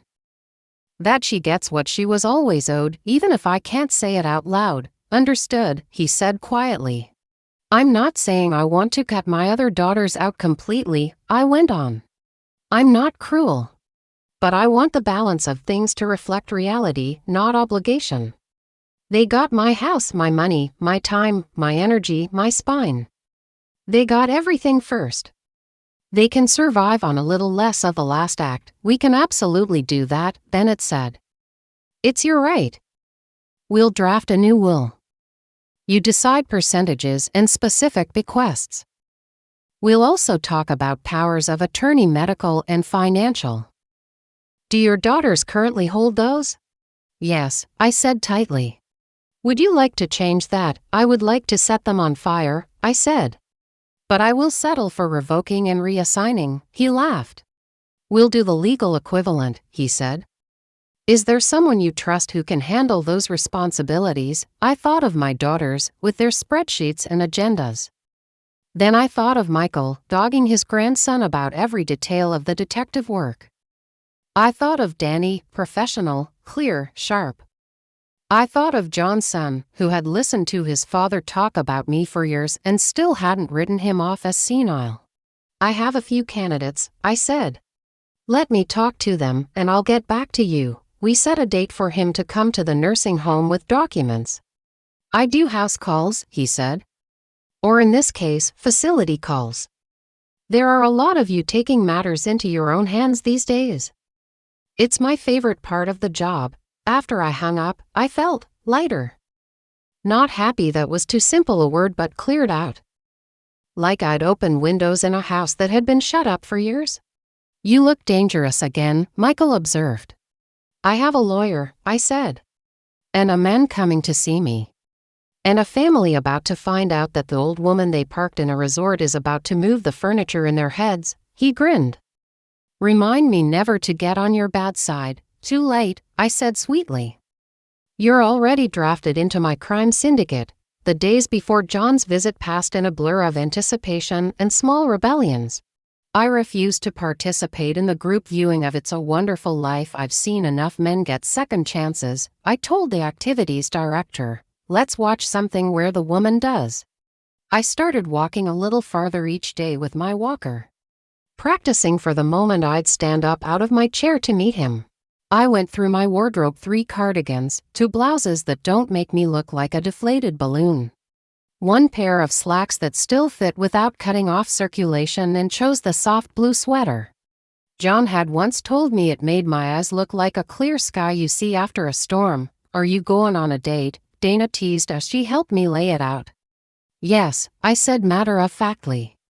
With the man I should have married instead of the one I did. She blinked, then laughed, then realized I was serious.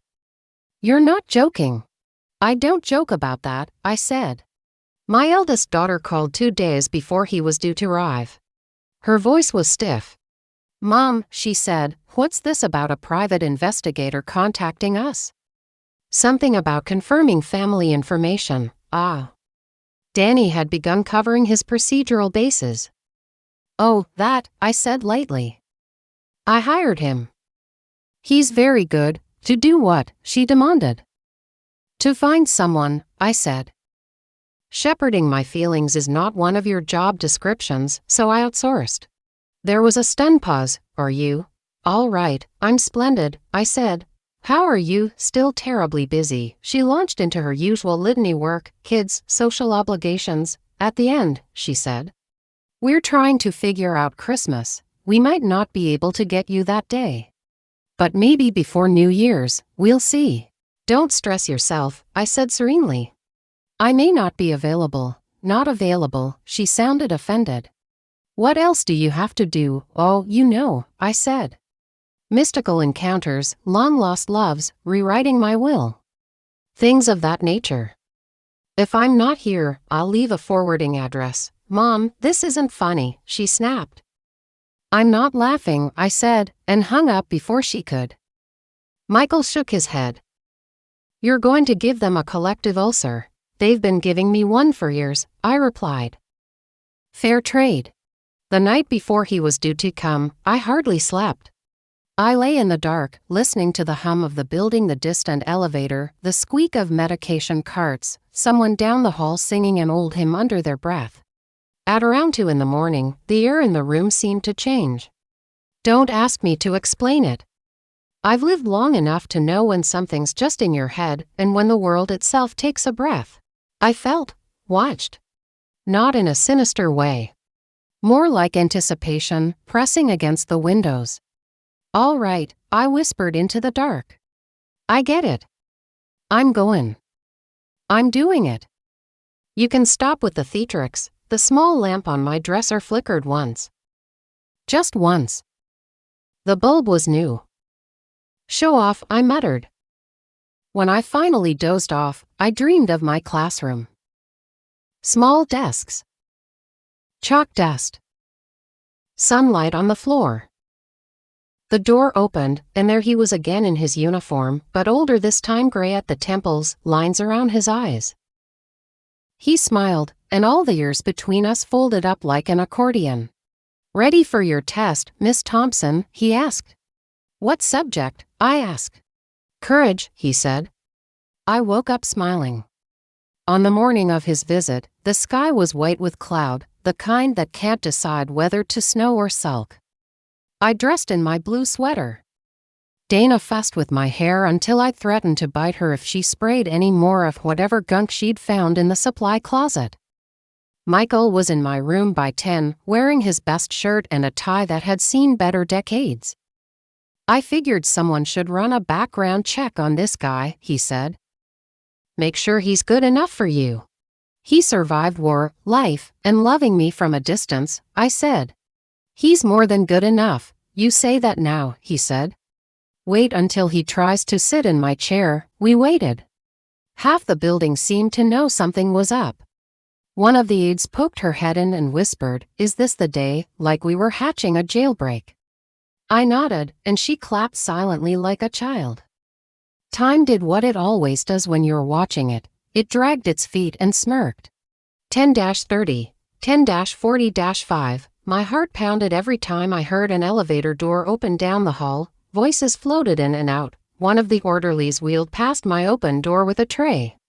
Did a double take at the way I was sitting straight, alert. Eyes on the corridor, and gave me a thumbs up. "Don't you dare die on me before he gets here," Michael muttered. "I'm not planning on it," I muttered back. I'd haunt the hell out of this place. At 11:02, I heard footsteps.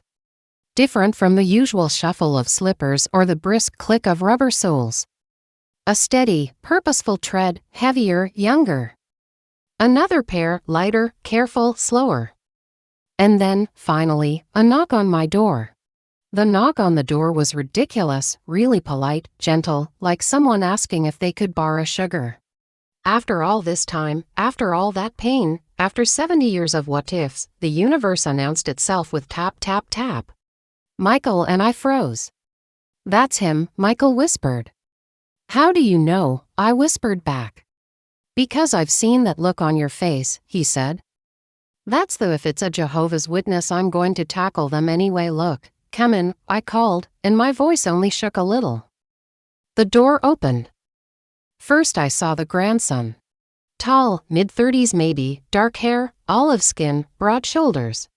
He wore a winter coat still dusted with snow and an expression like he'd walked into a movie halfway through and was trying to catch up. When he smiled nervously, 2 familiar dimples appeared in his cheeks, and my heart did an odd little lurch. "Hi," he started. "You must be," he stepped aside. And there he was. John was smaller than in my dreams. Time shrinks you. His shoulders had sloped, his back curved. He stood with both hands on a cane, a wool cap on his head, his coat unbuttoned over a flannel shirt. His hair was more silver than white, still stubbornly curly around the edges. His face was lined, canyoned, mapped by years of laughing and frowning and living, but the eyes. The eyes were the same. Warm brown, watchful, and right now full of so much raw feeling I had to grab the arms of my chair to stay upright. For a second, nobody moved. The grandson looked between us, like a ref waiting for the whistle. "Care Bear," John whispered. That did it. I pushed myself up from the chair before my knees could start arguing, ignored the protests from every joint, and took 3 slow steps with my walker. Then I said to hell with appearances, let go of the walker, and stumbled the last one into his arms.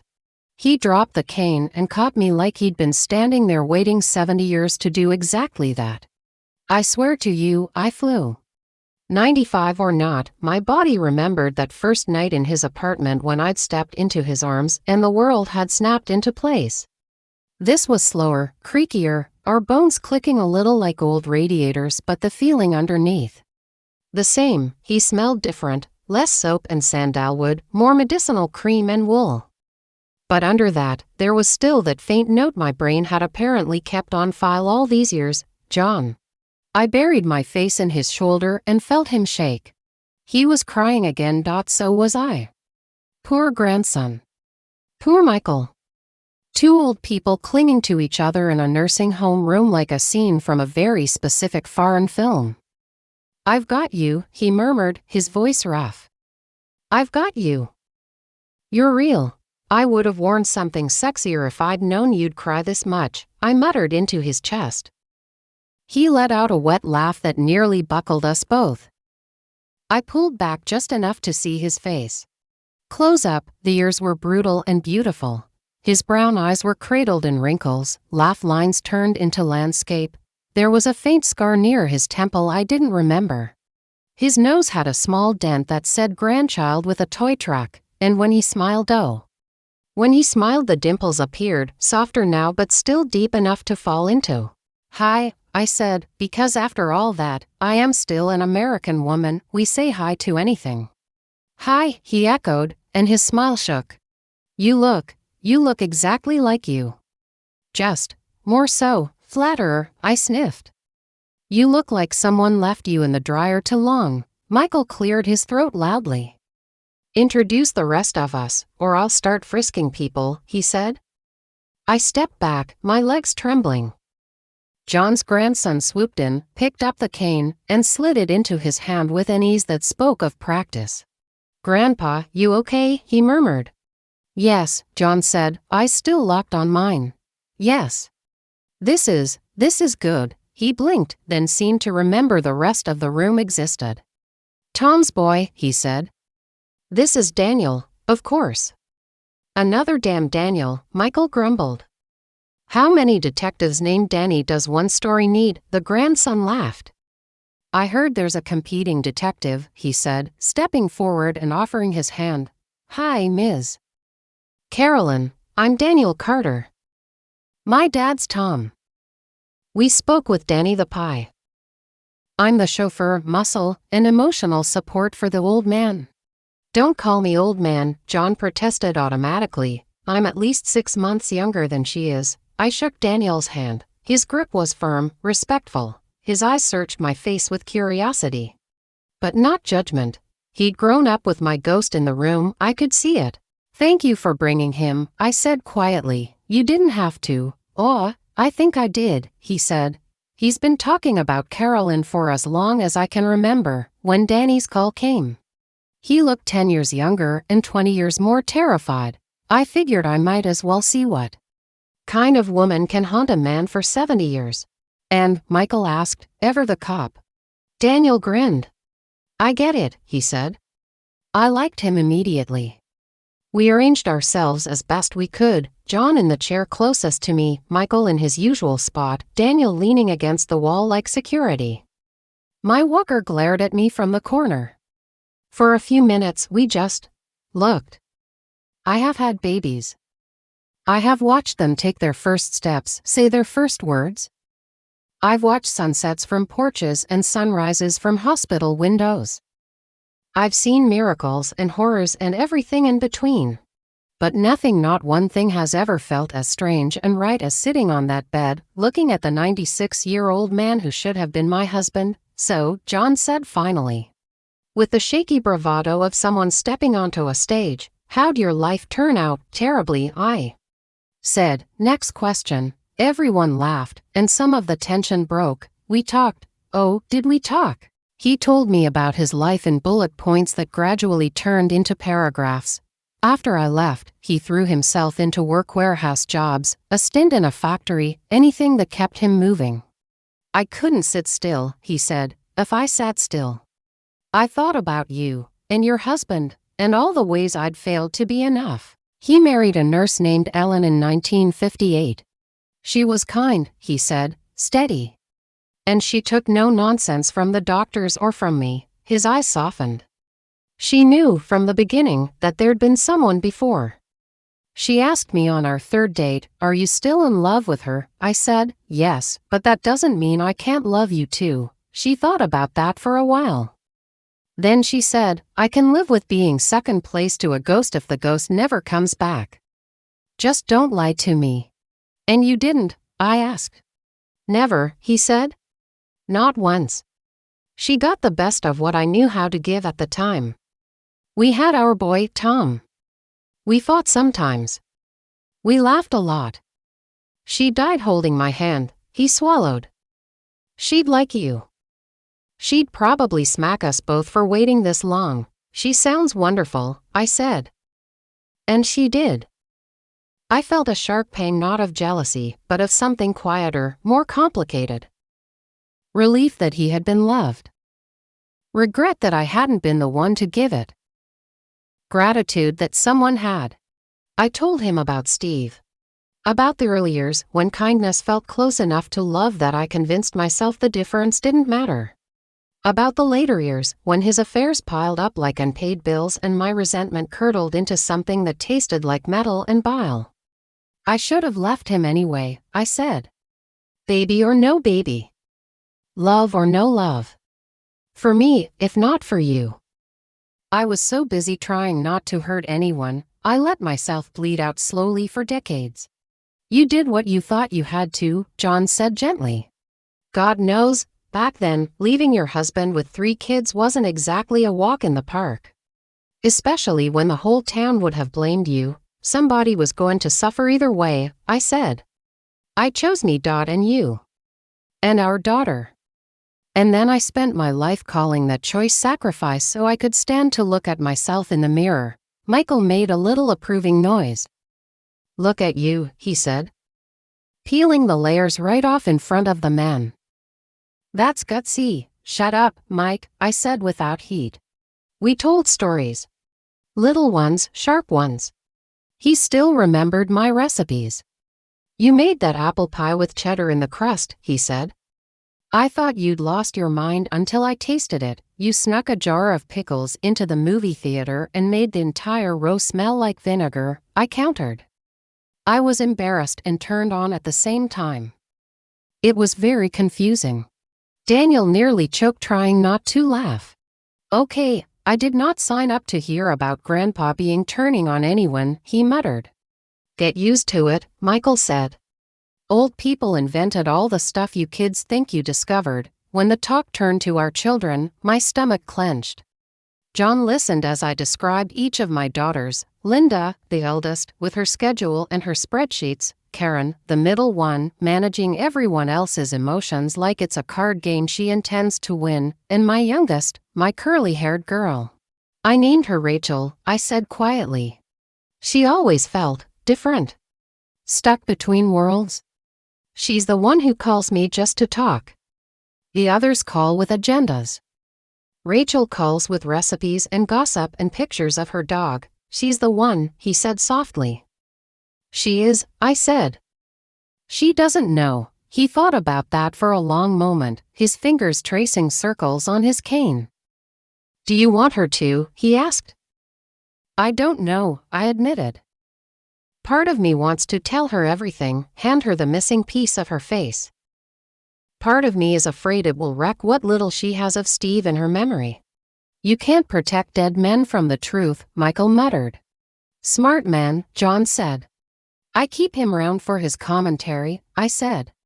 We circled the subject like planes around a foggy airport. I told him about my daughter's practical decisions. The nursing home.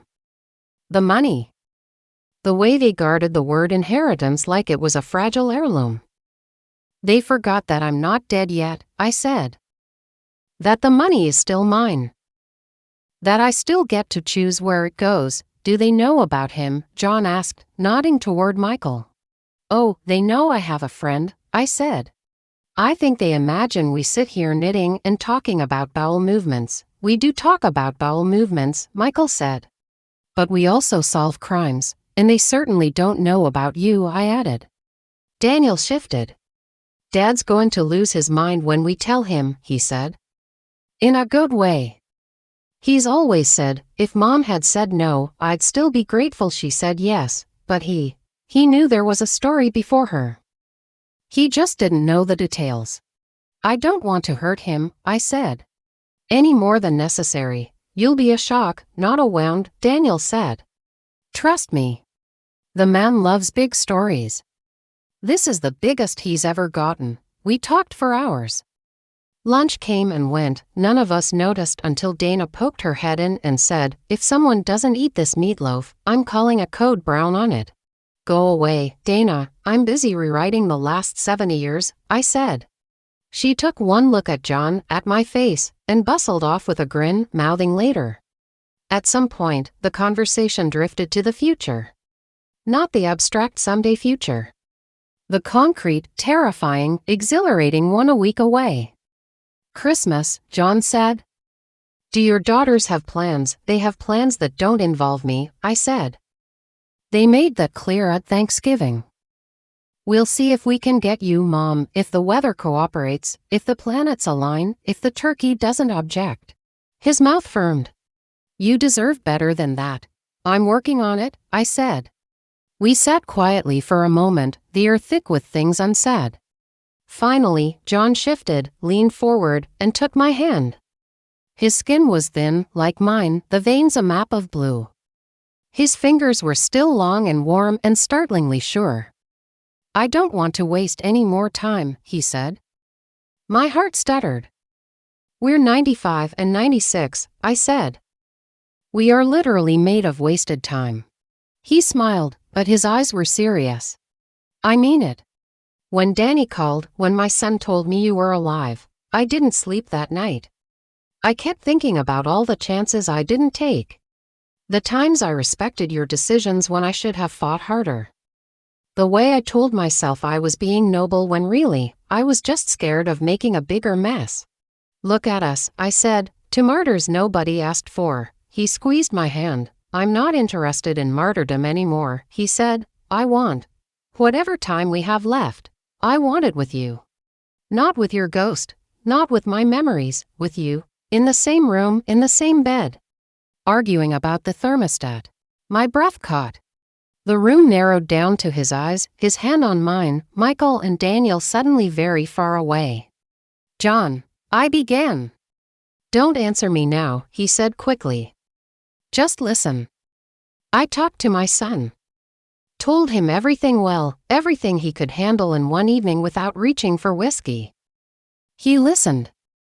Then he said, Dad, you've been telling me for years not to let fear make my decisions. If you love her, go get her. We'll figure out the rest, smart boy, Michael murmured. I don't have much, John went on. A small pension, some savings, a room in a place that smells exactly like yours. But I have enough. And I have a son who will back me up. I don't want to die a widower, or alone. I want to die, he stopped, chuckled. Honestly, I don't care if I die married or not. I just don't want to die without having tried, one last time, to choose what I want instead of what's easiest for everyone else. You're asking me to run away with you, I said slowly. At 95, yes, he said simply. To come live with me. Or with my son. Or somewhere in between. Anywhere but here, without me. To be my wife, if you'll have me. Or my partner in crime, if that's less intimidating. Just, come with me. Don't let them park you here and ration out your visits like charity. It was like the air had changed pressure. My chest ached. John, I looked around the room. At my things.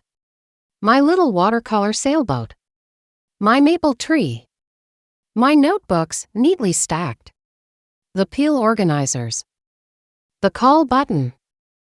The life I'd shrunken myself into so it would be easier for my daughters to handle. I have to think, I said. The words tasted like sand. He nodded immediately.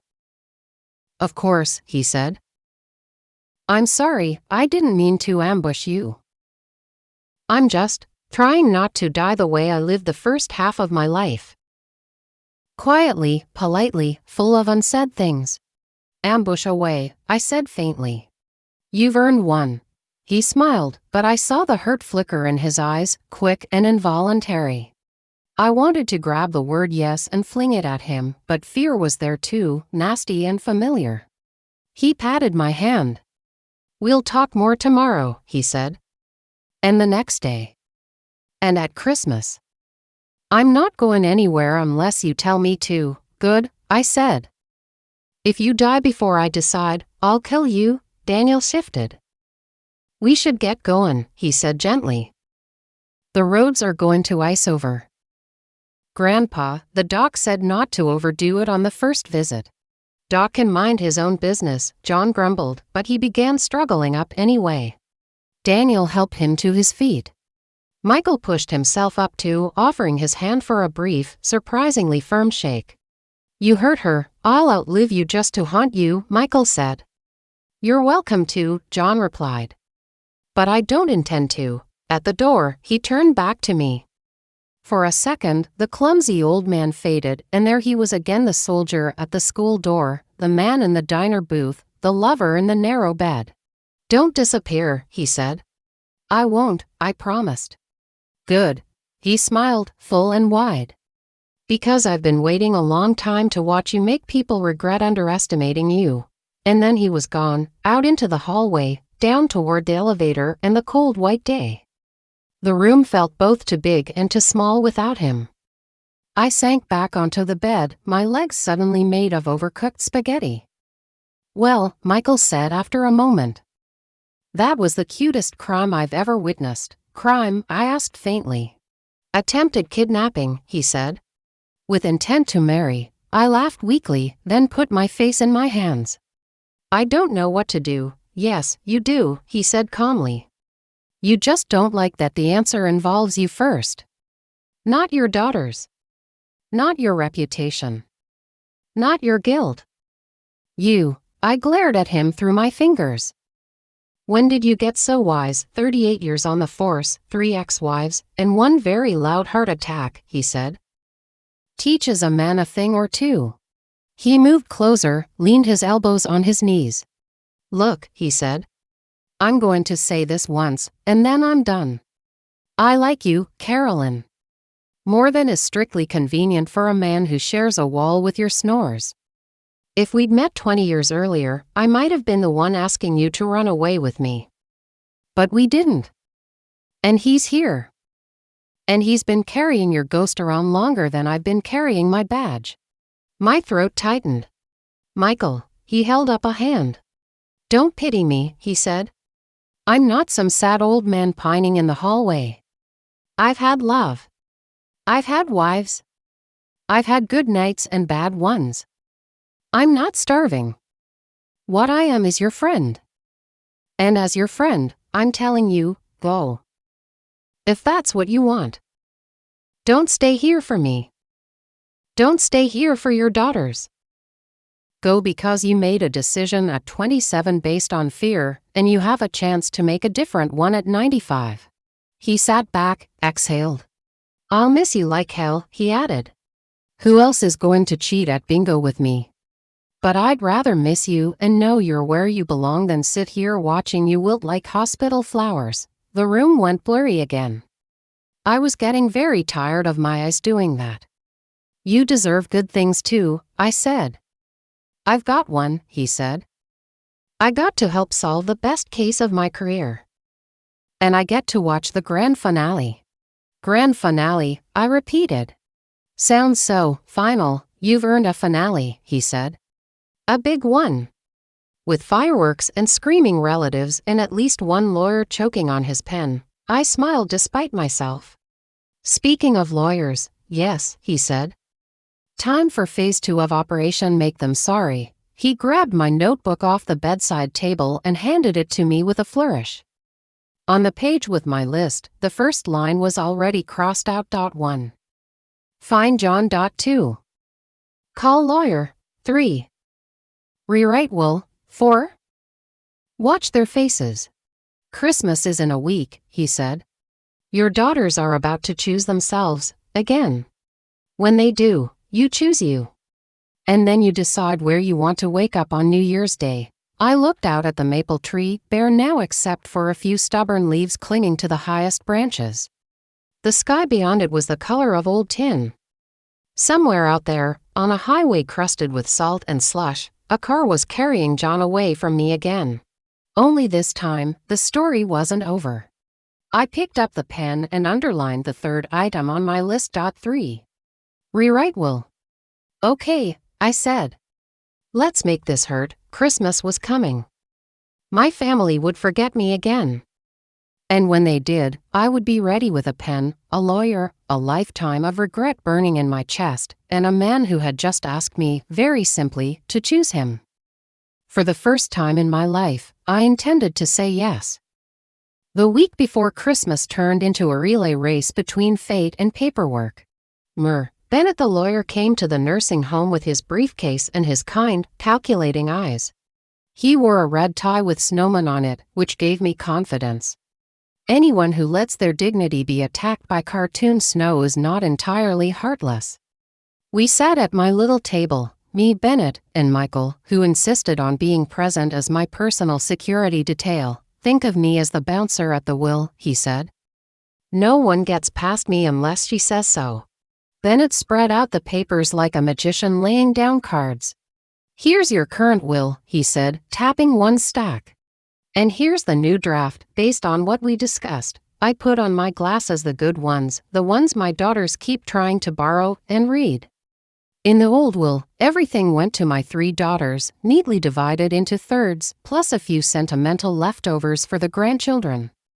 It was clean, efficient, and entirely unearned. In the new will, my daughters still got something.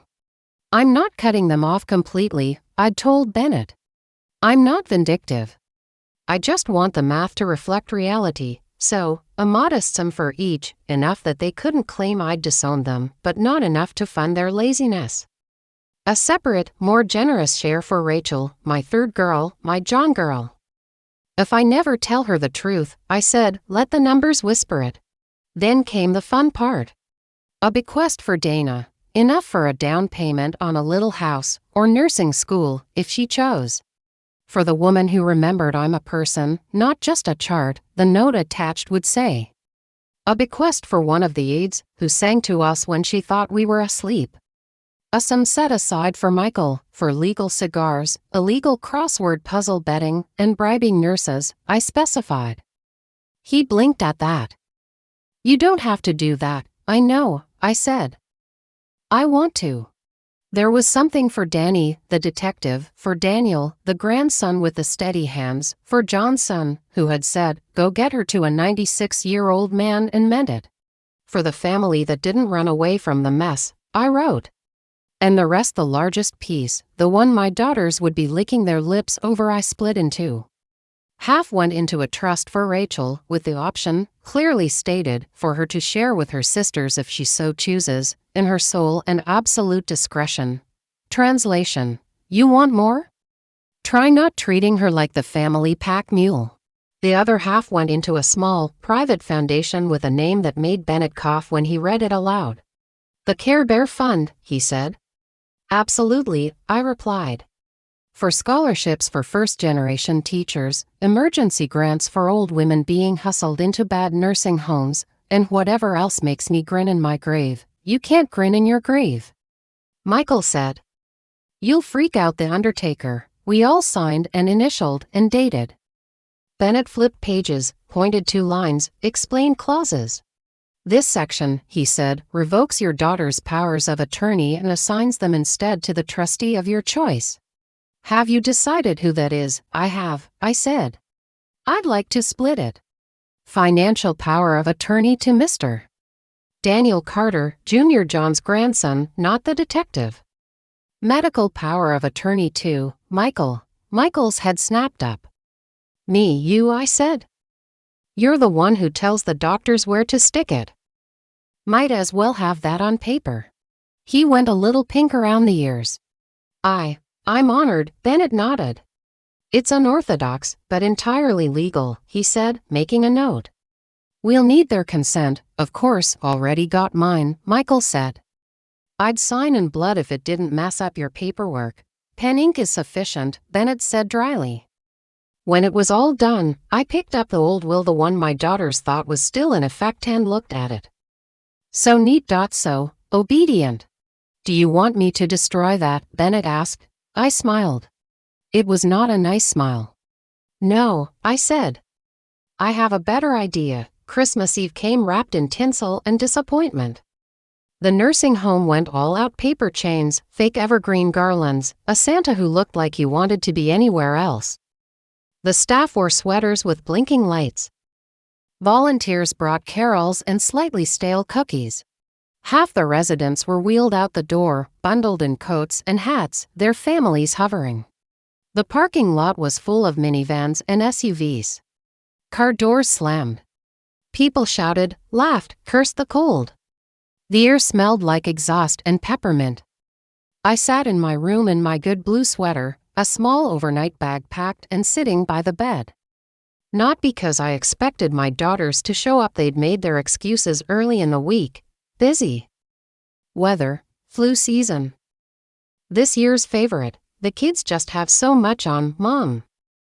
We'll celebrate with you later, okay? Later, the most abused word in the language. No, I had the bag packed because John was coming. He'd called 2 days before. We're coming down again Christmas Eve, he'd said. My son's got the day off. I told him this is my last chance to make a run for it before the year ends. Run for it where? I'd asked, but my heart already knew. Anywhere but where they put you, he said simply. I'm not asking you tonight. I just want to see your face when I say what I have to say. So I waited. No one from my family called that day. Not my daughters, not my grandchildren, not my great-grandchildren. The phone sat there, black and smug. Maybe they assume John's visiting, Michael said. They don't want to interrupt your torrid geriatric romance. Good, I said. Let them keep assuming. They've been doing it for years. At 3 in the afternoon, I heard it again, that different set of footsteps in the hall. Daniel's quick, young stride, and John's steadier one. This time they didn't knock. The door opened and he walked in like he lived there. He dressed up. A clean white shirt, a dark cardigan, a tie that didn't match but tried. His curls were tamed as best they could be. His eyes shone. Merry Christmas Eve, Care Bear, he said. Merry Christmas, troublemaker, I replied. Daniel gave me a mock salute and took up his post by the doorway, phone in hand, as if to fend off any nurse with bad timing. How was the drive? I asked. Long, John said. But worth it. He moved closer, leaned on his cane, and looked at my bag. You packed already. Maybe I like being prepared, I said, or maybe I had a hunch. He took a breath that seemed to come up all the way from his shoes. I stayed up all night after I saw you last time, he said. So did I said. At our age it counts as cardio. I wasn't afraid you'd say no, he went on, ignoring that. I've had you say no to me before. I survived. Barely. What I was afraid of was that you'd just fade. The way people do here. Promise yourself you'd think about it, then get tired, then tell yourself it's too late. I've watched too many men die with if only in their mouths. I refuse to be one of them, so what are you going to do about it? I asked, my voice barely above a whisper. He stepped closer, close enough that I could see every line in his face, every tremor in his hand. I'm not going to repeat my mistake, he said. I'm not going to let you walk away because I was trying to be noble. So I'm going to ask you again, properly, and this time I'm not going anywhere until I get an answer. He lowered himself carefully onto the edge of my bed. His knees creaked in protest. He ignored them and took both my hands in his. Come with me, Carolyn, he said. Come live with me. Or with me and my son, if we have to make it look respectable. Marry me, if it makes the paperwork easier. I don't want to spend whatever time I have left talking to your ghost or to your photograph. I want to fight over blankets with you. I want to hear your snore and your laugh in the same room. I don't want to die a widower. I want to die having chosen you. Even if all we get is 1 year. 1 month. 1 week. Silence. Behind him, I could feel Michael almost vibrating, and Daniel pretending to scroll his phone with the concentration of a man disarming a bomb. I stared at John. My daughter's voices rose in my memory. Mom, we're busy. Mom, it's too expensive. Mom, we'll see if we can. Their hands reaching for my bank statements, their eyebrows lifting at the cost of my so-called resort, their pitying smiles when I asked for simple things like a ride. I thought of Thanksgiving, of the empty room and the silent phone and my granddaughter's chirpy suggestion that I watch Checkers or something. I thought of my 27-year-old self, standing in the rain by John's car, telling herself she was doing the right thing by walking away from the only man who had ever made her feel fully seen. And I thought of Rachel, my John girl, calling me the week before, her voice soft. Mom, what do you want for Christmas? She'd asked. To not be treated like a piece of furniture, I'd almost said. Maybe a good pen, I'd answered instead. The kind that writes smoothly. For your crosswords, she teased. For my life, I'd replied. John's hands were warm around mine. I'm afraid, I said softly. Not of you. Of everything else. Of hurting people. Again, you're afraid of being selfish, he said. Good. That means you're not. Truly selfish people don't even notice. You've given your whole life to being what everyone else needed. Let an old man be selfish for you. Let me want you. Let me have you. Michael cleared his throat. If you don't say yes soon, I will, he muttered. I laughed, choked on it, and shook my head. John, I said. His brown eyes searched mine, desperate, hopeful, braced for impact. Yes, he blinked. Yes, you'll think about it. Or yes, you stubborn, beautiful fool, I said, feeling my face break into a grin I hadn't worn since I was 27. Yes, I'll come with you. Yes, I'll marry you. Yes, I'll leave this place. Yes, I'll choose you, finally. Before one of us drops dead in the hallway and ruins the moment. For a second, he just stared at me. Then his eyes filled with tears again, and he laughed a shaky, incredulous laugh that sounded like relief and victory and grief and joy all tangled together. I need someone to pinch me, he said. I'll slap you if you like, I said. We've got options. He leaned forward and kissed me. It was not the frantic, hungry kiss of our 20s. It was slower, tender, full of all the things we'd never said. His lips were thin and a little dry, but sure. My heart thudded like a drum trying to break out of my chest. Behind us, Michael muttered, well, there goes my shot, and Daniel whispered, this is the weirdest but most romantic thing I've ever seen, when we pulled apart, slightly breathless. I laughed and wiped my eyes. Okay, I said. Now that I've said yes, I need to tell you something before I lose my nerve. He tensed, but he didn't let go of my hands. What is it, your daughter? I said. Rachel, I'd rehearsed this in my head 1,000 times. Somehow it still came out small. I should have told you 67 years ago, I said. But I'm telling you now. She's yours. She looks like you. She laughs like you. She loves like, well, better than I did, that's for sure. If you want to know her, I'll tell her. I'll risk it. If you don't, I'll carry that too. But the truth is she exists, and she is the best mistake I ever made. He closed his eyes.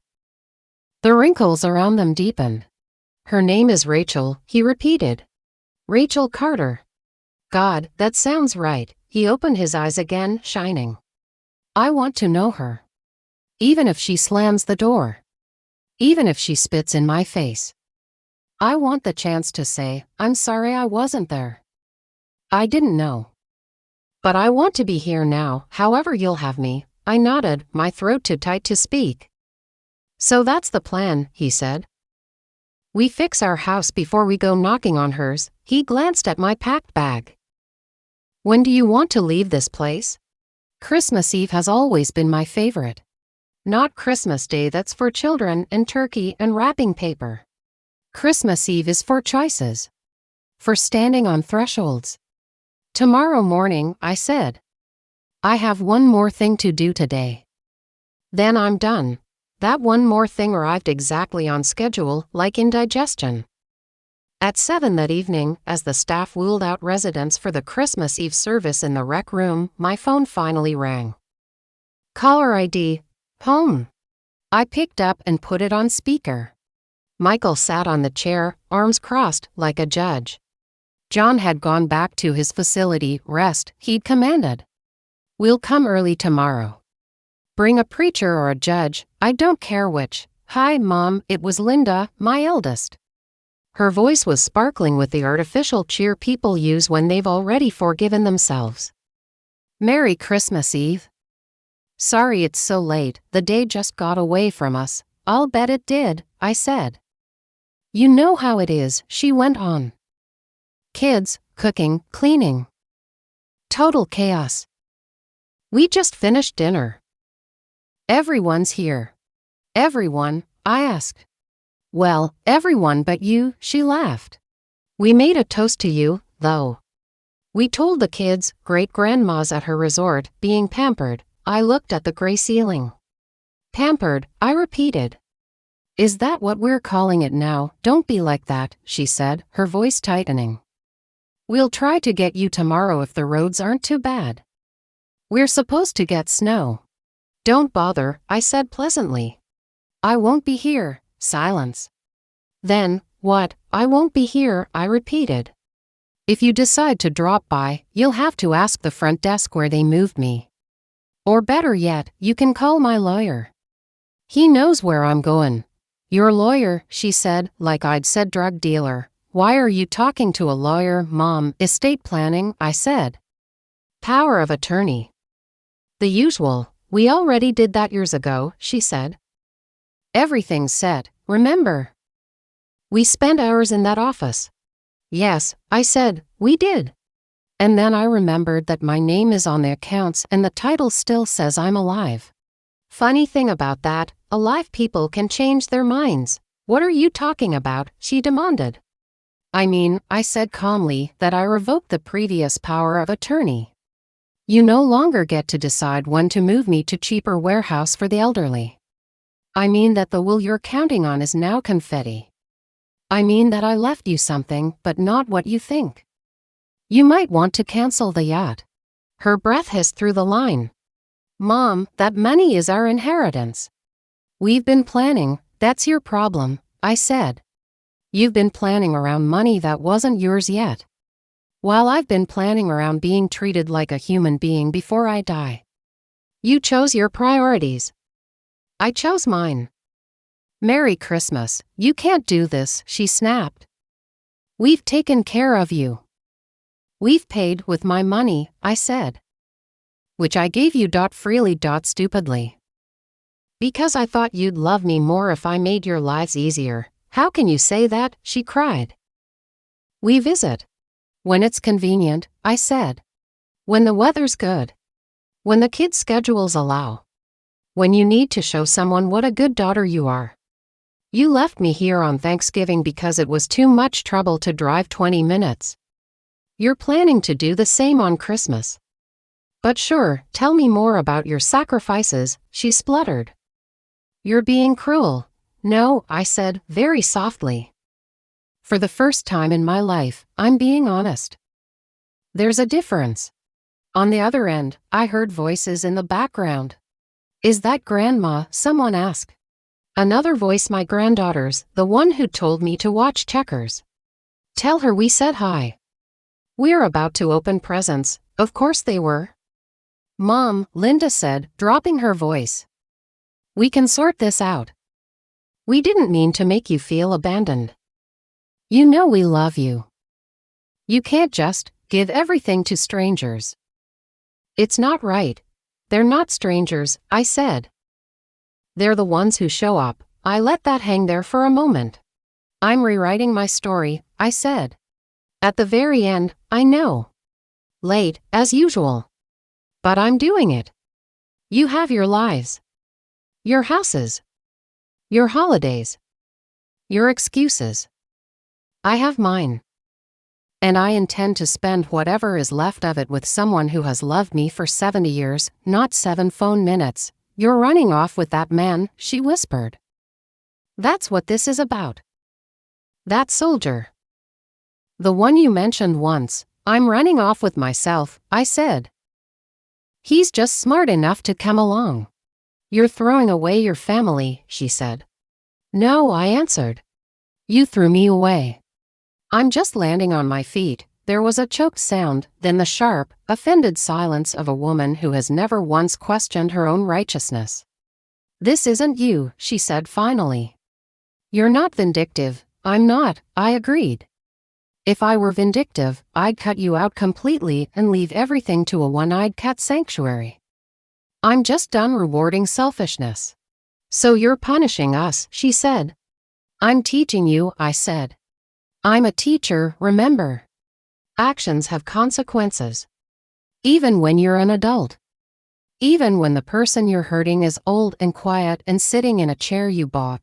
Mom, I hope someday, I went on, when you're 85 and sitting in your own small room, you remember this conversation. I hope your children treat you better than you treated me. I really do. But if they don't, I hope you find the courage to do what I'm doing now. Choose yourself, even if it makes them furious. She started to cry. I felt a flicker of sympathy. Then I remembered Thanksgiving, Christmas, all the half-hearted promises and broken ones. I love you, I said, that hasn't changed. It probably won't. Because my heart is annoyingly loyal, but I'm done letting that love be an excuse for you to take advantage of me. You can't just leave, she repeated. Watch me, I said, and hung up. Michael let out a low whistle. That, he said, was a master class. I'll probably go to hell for that conversation, I said. If you do, I want a front row seat, he replied. The devil's not ready for you. Christmas morning dawned pale and cold. The maple tree outside my window cast spidery shadows across the snow. Somewhere down the hall, a volunteer was butchering "O Holy Night" on a keyboard.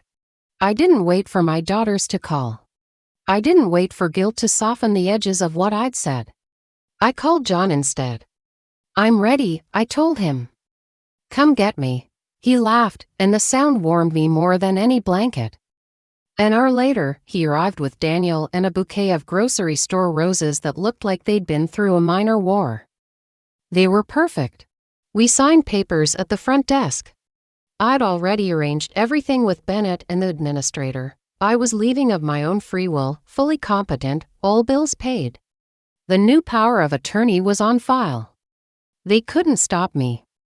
They could only be surprised. Dana hugged me 3 times.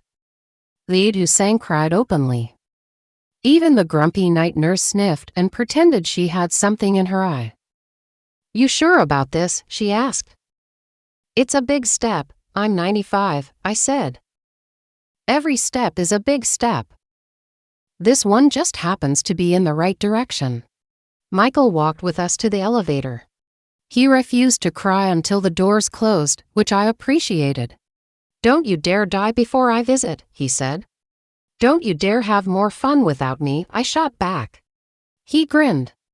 You've made my year, you know that? Watching you do this, you helped, I said. I'll put you in the acknowledgments when they write the book.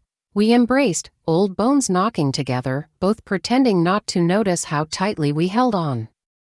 You're my favorite bad influence, I whispered. You're my favorite perp, he replied. Then the elevator door slid shut between us. Outside, the air was knife bright. Daniel helped me into the car, fussing with my seatbelt like an overgrown Boy Scout. John climbed into the front seat, turned around, and looked at me. Last chance to back out, he said gently. Drive, I ordered. Before my daughters send a SWAT team, he laughed and nodded to Daniel. The car pulled away. As the nursing home shrank in the rearview mirror, I felt something loosen in my chest. A knot that had been tightening for decades finally gave way. "Where are we going?" I asked. "First," John said. "To my place. For now. My room is no bigger than yours, but it's got one bed, not two. We'll share. Let the staff gossip. Then we'll figure out if we want to live with Tom and his wife, or find some little cottage for old lunatics in love." "You're insane," I said happily. "So are you," he replied. We drove. Snow whispered against the windshield. The world outside was blank and white, ready for someone to write on it. At some point, I dozed off. I woke to find John's hand reaching back between the seats, resting palm up on the console. I put my hand in his and felt the ears fold away. "You still with me?" he asked. "Always," I answered. We married a week later in the small common room of his assisted living facility. It wasn't the wedding I'd once imagined. No white dress, no string quartet, no church full of disapproving relatives. It was better. The chaplain who usually led bingo on Wednesdays did the officiating. Michael came, of course, wearing the same crooked tie he'd worn to our first meeting with Bennett. Dana drove up on her day off. Danny the pie attended via video call, propped up on a chair. Daniel stood up for his grandfather. Rachel wasn't there. Not yet. One miracle at a time. My daughters were not invited. Bennett came too, purely for curiosity, he claimed. "I don't often get to see my clients blow up their lives and get cake in the same week," he said. I wore a simple dress in deep blue. John wore his old army lapel pin on his jacket. When the chaplain asked, "Do you take this man?" I cut him off. "Yes," I said loudly. "For 70 years, yes." Everyone laughed. John's eyes shone. When it was his turn, he took my hands and said, "I've loved you through wars, distance, bad decisions, and better intentions. I'll keep loving you through pills, naps, and whatever else these last few miles throw at us." "You may kiss the bride," the chaplain said, eyes suspiciously moist. He did, gently. Thoroughly. The room erupted in applause. Later, as we sat side by side on his narrow bed, shoes off, cake crumbs on our plates, he turned to me. "You know this doesn't fix everything, right?" he said softly. "We still have a daughter to tell. Sons to startle. Grandchildren to confuse. You've got 3 daughters who are probably planning a legal invasion." "I know," I said. "They'll call. They'll yell. They'll visit with gifts and tears. They'll accuse me of betrayal. Of insanity. Of being manipulated by a man and a lawyer and a cranky ex-cop. And I'll listen. And then I'll tell them that this," I tapped the bed, the ring, his hand, "is the one sane thing I've ever done for myself." "And Rachel?" he asked. "We'll tell her together," I said. "When we're ready. When we're strong enough. Which, given our age, had better be soon," he chuckled. "She might hate me," he said. "She might," I agreed, "or she might look at your face, see her own dimples, and feel something click. That's her story to write. Ours is done living in fear." He lay back, carefully, and pulled me down beside him. We fit together awkwardly and perfectly, old bones, old hearts. "New story, Carolyn," he murmured as we drifted toward sleep. "Yes, if you could go back and change it," he said, "would you?" I thought of my girls. My students. The years of loneliness. The nights of regret. The weight of the secret I'd carried like a stone in my chest. The man beside me, who'd loved me from afar for a lifetime. "No," I said slowly. "Because then I might not be here. I might be somewhere else, with you for longer, maybe. Or without you at all. But I wouldn't be this woman. The one who knows exactly what she almost lost. The one who's finally, at the very end, brave enough to choose herself." He squeezed my hand. "I like this woman," he said. "Good," I replied.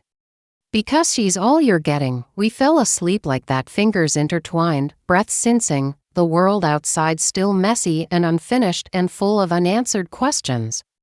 But for once in my long, complicated life, I didn't fall asleep waiting for someone else to decide my fate. I fell asleep knowing that, at 95, I had finally done the most radical, scandalous, unforgivable thing a woman like me could do. I had chosen my own heart. My daughters did call, of course. There were tears. Shouting. Threats.